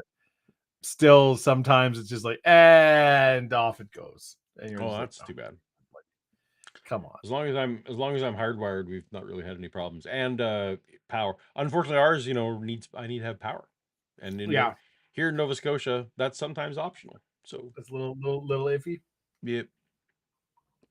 Suppose that were I do now have a generator, and ever since I bought the generator, nothing bad has happened. Because that's just the kind of preventative thing that I guess in a way, if you never need the generator, then maybe that was what Shannon was saying. Like, well, we can let's buy snow blowers, let's buy all kinds of things. Like, we're never going to use them. If that if that's the problem you got, that's fine. I lost my train of thought. But I would never run the show while I was my internet was running on the generator. I mean, to be fair, you rarely run the show when your internet's running. It's true. It's just statistically. Yeah. Oh, that was a wee bit offside. I'm sorry. The main thing I'd be doing is eating all my freezer food. That's the first thing you got to do. The second the power goes out, you just got to eat all the ice cream in the next 10 minutes. That's how that goes. Because I feel like it would actually stay quite cold for quite a while. Yeah. No. Less than half an hour to salvage your ice cream. Oh well, bully for you, Kip. I'm really glad. That's the story I have a 12-year-old Windows computer and my internet. But the thing is, doesn't matter people who are wireless, the internet just every now and then it's like, and now it kind of stops. And then all of a sudden it's back up again and you're just like, and I complained to my ISP about it and they're just kind of like, yeah. That happens. That sucks. Sure does suck for you, man. Sure does suck to suck. Just don't suture it. It should be fine. You fuckers. Yeah. Mm-hmm. Yep. Directly into your brain, bypassing keyboards and screens. They think that would be a wonderful melding of mind and machine. That's the official reason. But the real reason is that at the time this was being put forward at DARPA, the guy who ran the Defense Sciences Office, Michael Goldblatt, and he has a daughter named Gina Marie. And Gina Marie is a very talented young lady. She just graduated from the University of Arizona, bilingual, very talented, and she's got cerebral palsy. So she is supposed to be spending the rest of her life in a wheelchair. Well, her father, Michael, is way up front about the fact that he has spent untold millions of your taxpayers' dollars on this mind-machine interface, because if you can control a machine with your thoughts, there's no reason, theoretically, that those machines couldn't be in Gina Marie's legs. And the day that happens is the day that Gina Marie will be able to get out of that wheelchair and walk. So Michael Goldblatt has been spending an awful lot of this mind-machine interface money to save his daughter. And that is the noble cause. But go ahead. Yeah, I mean, it's in his particular case, but it's like his daughter is far from the only person with cerebral palsy or any other, long library of neurological injuries or conditions where this would super directly benefit. It was kind of saying that's what I was going into. Like, nobody cares about this fucking pilot dodge a missile have a second. Everybody cares about, oh yeah, by the way, you can solve these problems because, ironically, which loops back to what you and I were talking about at the very start of the chat, it's like, is evolution, like, this is the thing where it's like, well, evolution's kind of getting phased out in a way by technology because Right. we're doing this overcoming. Right. Yeah. We don't need to wait. We don't wait generations to maybe have a mutation that helps. We just fix Yeah. it. Yeah, we'll just build a machine that lets you overcome cerebral palsy, and you should. And I'm all for. I'm not in any way meaning to suggest that that's a bad thing. That's a good thing. That's, why not do it up? But yes, this is the point of the research that Duke and all these people are doing, is exactly what this guy is talking about here, and he's making it sound as if somehow he's misappropriating in the movie taxpayer version. money. So this is funny. Yeah. So he's saying like, well, what they're saying publicly is it's to kill people, but secretly he's trying to help his daughter. No. When you write this as a script, you say, no, this is the scientist who's trying to help his daughter, and someone's secretly trying to militarize it. That's the way that goes. You don't have to be secret. You don't be secret about the altruistic one. Yeah.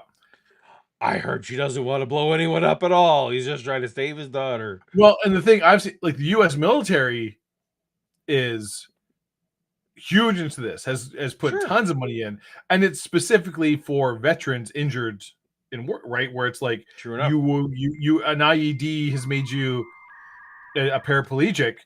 We would love for you to be able to walk again, or fight for us again with it, or fight for us again, or whatever. But it's like that, and they're super upfront about that's what this is for. But it's not like this isn't going to benefit.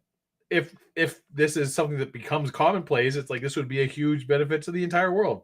It's right, like whatever. Anyways, well, we have a super chat, Dave.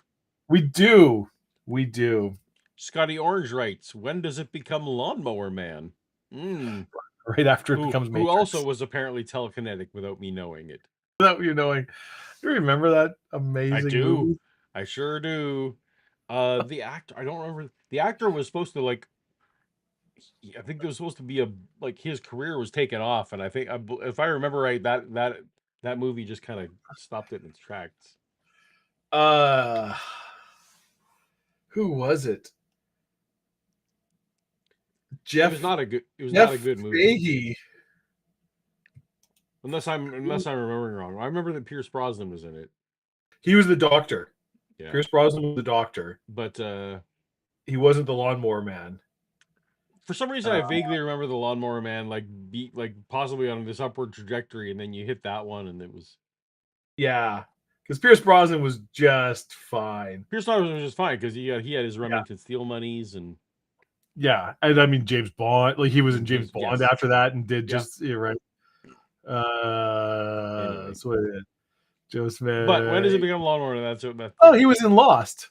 He played Captain Frank Lapidus in the ABC series Lost. That would have been much later, of course. Yeah. Planet Terror. Yeah. I may have been remembering wrong. It could be. I don't know. Anyways, I remember the CG was at the time. I'm like, holy shit, this is so cool, and it's like now it'd be so bad. Yeah, not good. Not good. That's just one of the many incremental, small, step-by-step advances that starts really challenging what it is that you view as the normal capabilities of human beings. You're obviously a very optimistic guy. I'm not as optimistic. I see the same changes that you see, but I worry that eventually we blur the distinction of our own humanity. I mean, as we become part human, part machine, are we not so sure what we are anymore? Sure, that's a really good point.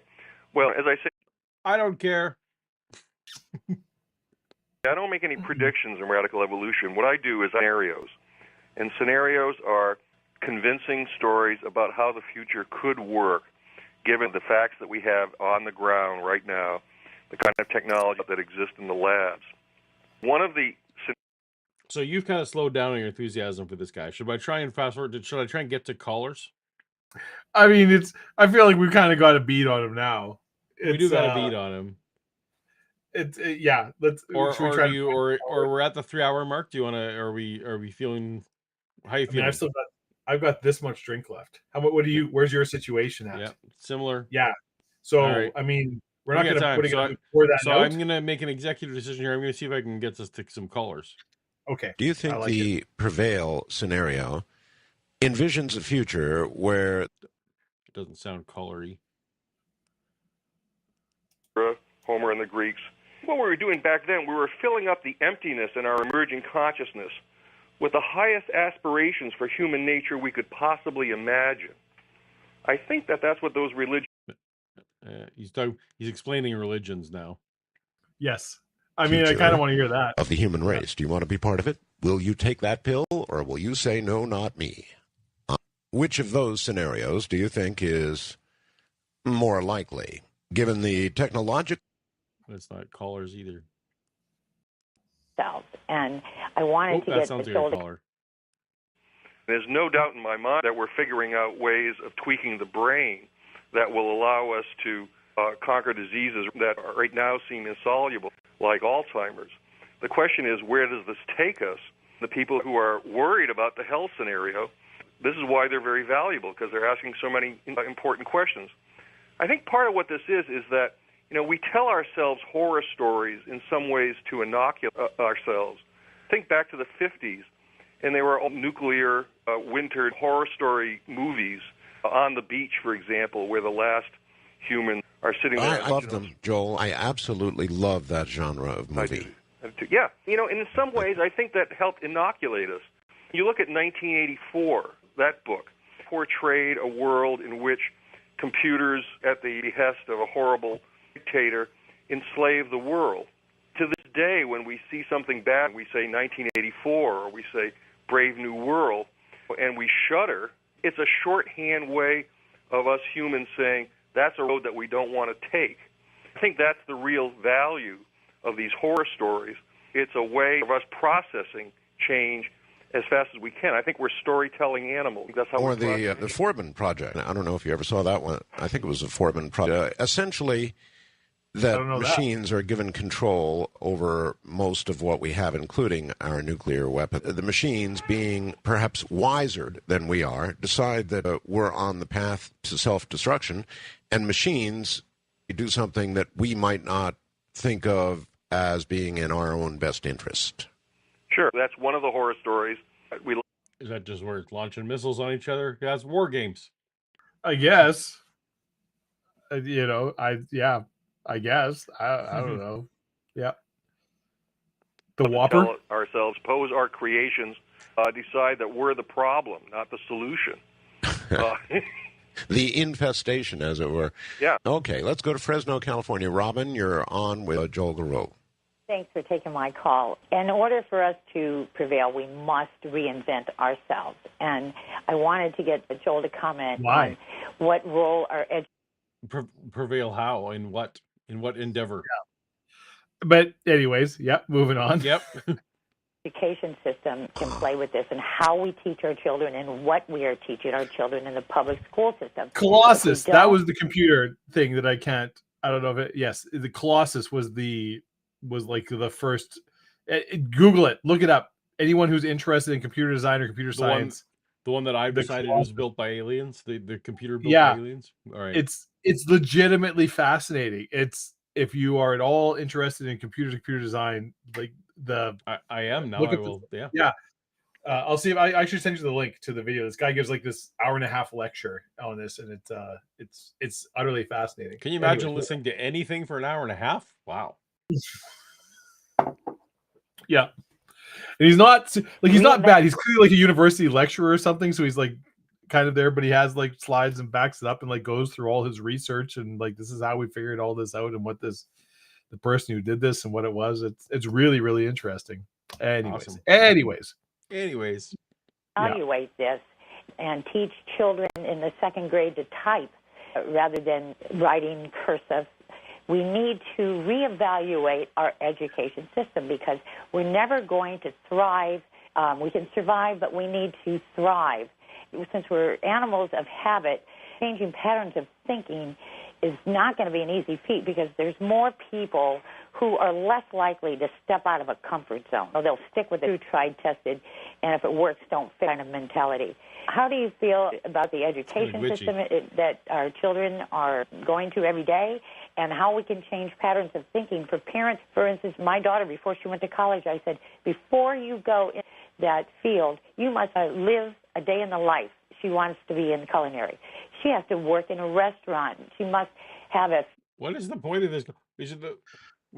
This sounds like somebody who's just like, the kids with their book learning, they don't know what's up. Yeah, no, but not. Well, she's trying to be like, oh, no, I'm very progressive because we can't just be. Because I thought she was all for teaching the grade 2 kids how to type instead of writing cursive. I thought she was for that. Oh, did Dave freeze? Woman's. Oh, am I back? You're back. Am I losing? I'm back. Look who's back. You're jumping around like bad. You're max headrooming for us now. Oh, I miss Max Headroom. He's a Canadian actor, I think, isn't he? The guy who played Max Headroom? Yeah, and was in The Watchmen, and he's in a whole bunch of other stuff. When you need a weird tall guy. Yes.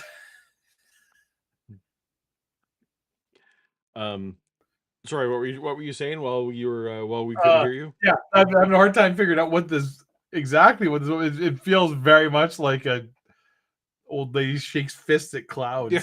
This is you kids don't know what's up with your book learning and all your readings. You need to get out in the world and live. Like, okay. All right. Yeah. Feel for what it's like. And once you're there, understand that, yes, you can do it by the book and you can learn by the book, and yes, you must have that background, but always enhance what you're learning to add your own element to it, to bring to the next degree for your generation something above and beyond what has been tried and tested. I think unless we think in those mentalities on a day-to-day life, we're not going to get to the point of many more Bill Gates or Einstein or the people that this truly is the thing make a that difference. Somebody thinks they're being profound, but you, like I, as somebody who has spent a great deal of time in academic circles and a great deal of time in professional circles, in no industry, in no field, like nobody is like, oh, well, you have a university degree. Well, you have this all figured out. We're just gonna like you run buck wild. No, every business and every industry is like, okay, so cool. You've got your doctorate in whatever. Now we're gonna teach you how like this actually works. Or probably you already know because you've probably been like doing practical work in some way. Right. But there's nobody who's like, oh, you've read a bunch of textbooks about X. Well, we assume you know everything about X. They're all like, okay, well, so here's how this works in the real world. And then didn't she just say, well, there won't be any more Steve Jobs or Bill Gates? Mm-hmm. Because famously neither of them finished college. Yeah. So didn't have no book learning. Nope. Yeah. And also, I think interestingly, neither of them were famous in any particular way for like innovations they actually made. They were both just ruthless business people that took ideas that other people made and like, I can sell this and make a lot of money for everybody. Yeah. I don't think either Bill Gates or Steve Jobs were like, they're both very intelligent people, but neither of them were they like Bill Gates didn't create Windows or Office. Well, the first thing I thought of was like, in the future we won't have people like that. I was immediately like, well, we have Sam Altman, we have Elon Musk, we have lots of people like them. Like, oh, you have someone who want to step in and like market something better, or step in and like one of my take credit favorite for someone lines else's. From the first Avengers movie, right when Loki's talking about, he's like, oh, there are no men like me, and the German guy's like, there's always men like you. And it's like, and so many feels true. It's like you think there is no, it's like, no, there's always. Yep. Like, if Elon Musk, you're not, there's always a guy like you. There's always somebody doing, there was always an Edison, there was always whatever. This isn't new. This is just, you're the current iteration of this thing. Exactly. Kids are dealing with the iPods and so forth. Are they ever going to be able to really think in a manner that's going to make change? The white noise that we deal with on a daily basis is phenomenal. It's all right, Robin. Hold it right there. That's a lot to tackle. The educational system, Joe. Well, that's a great point. Some of the people who have responded most vigorously to radical evolution have been people in the education industry. One of the things that I'm a little depressed by when I work with these, And calling it the education industry is also, why America has problems. It's like, Well, he's American. it's not an education industry. I mean, But the okay. university post-secondary part of it. I mean, definitely is. and there certainly are industries there's curriculum sailors and that kind of thing. But the fact that that's the way you want to phrase it is a little off-putting. Mhm. Yeah. people is that they're concerned with saving their own jobs and their own way of doing things. They're much more interested in saving the public education system, for example, than they are really creating learning. Yeah, there's ass coverers everywhere. Yes. The last of the buggy whip salesmen were definitely still trying to. Yeah, these cars, they're bullshit. Yes. Yeah. Yes. Yeah. Public education system was a product of the industrial age. What it did was produce an awful lot of workers with certain minimum skills, and they mass-produced these literate people off the assembly line of education. It did the world a lot of good. I'm not knocking it. But then I look at my daughter today, who's 16, and when she comes home from high school, the first thing she does is she turns on all her machines. She turns on her IM, her email, and her cell phones, and she and her pals end up starting to work on their homework collectively, over the wire as a team.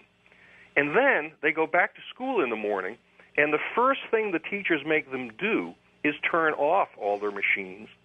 And if they attempt to solve problems collectively, like they did the night before, they'd be thrown out of school, and they'd say that was cheating. Well, what I'm saying is that it would not. That would, your predictions didn't. In the 80s, you could phone a friend and ask for help on homework. Like, nobody would be like, you didn't call Paul and ask for help on this assignment, did you? No, I did. Well, you're out of school. Yep. That's it. This was clearly labeled for you to do by yourself. Mm-hmm. That's why we gave it to you at home. And no teacher in a classroom has ever hey, why don't you ask your friend how to ask that question? No, it's never happened. Every teacher's like, I'm going to teach you personally everything myself. Don't ask anybody. You didn't work on this over the wire, did you? Yeah.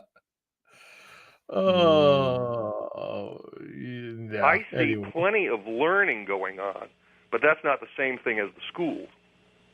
Maybe you could comment on this, Joel. There are people who believe that the internet, instead of promoting ideas, is making the top 10 ideas available for everybody in the world. So instead of having somebody on an island or a nation in some far-flung place who didn't know he can do something, he reads on the internet that it is this way, and everybody believes the same. So while the internet is certainly a blessing in many ways, it may also connect people in a way that it doesn't promote the next evolution, the next idea.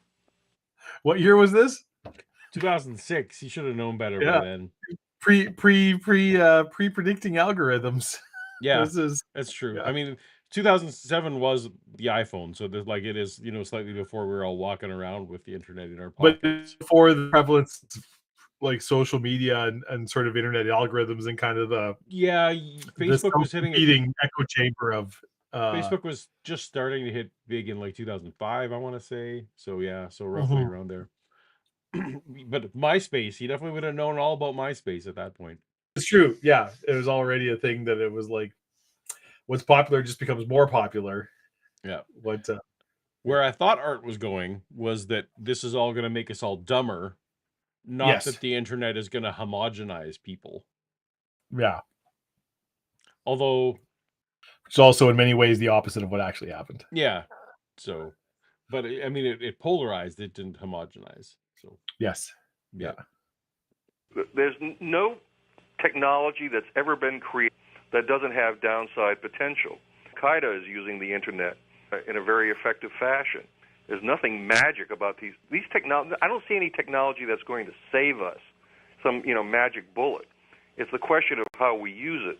In the case of our new technologies like the internet, it's really different from television and radio. Radio use of the top 40. So the radical evolution man is telling me about the internet now. Paul, I need to take a bio break. Okay. Or do we just want to? Are we ready to wrap it? Or are we going to keep? We could. You tell me. You ready to? I kind of feel like I'm kind of ready to wrap it. You ready to call her? Ready to call her a day? Yeah. That's probably pretty good. Do you have a joke in you? Oh man, I actually didn't think of one. You know what, Paul? What's that, Dave? The other day I told my wife that she needs to start embracing her mistakes, and she gave me a hug. I don't know what to make of that. Very good, Dave. That's it. That's not my best joke. Yeah. Thank you everyone for joining us. Thank you we haven't been here for a while. We'll cut it off while going still good. And we will see you hopefully in a couple weeks. Hopefully we will be here. 2 weeks. All right. 2 weeks. Be well, everyone. We love you. Stay safe.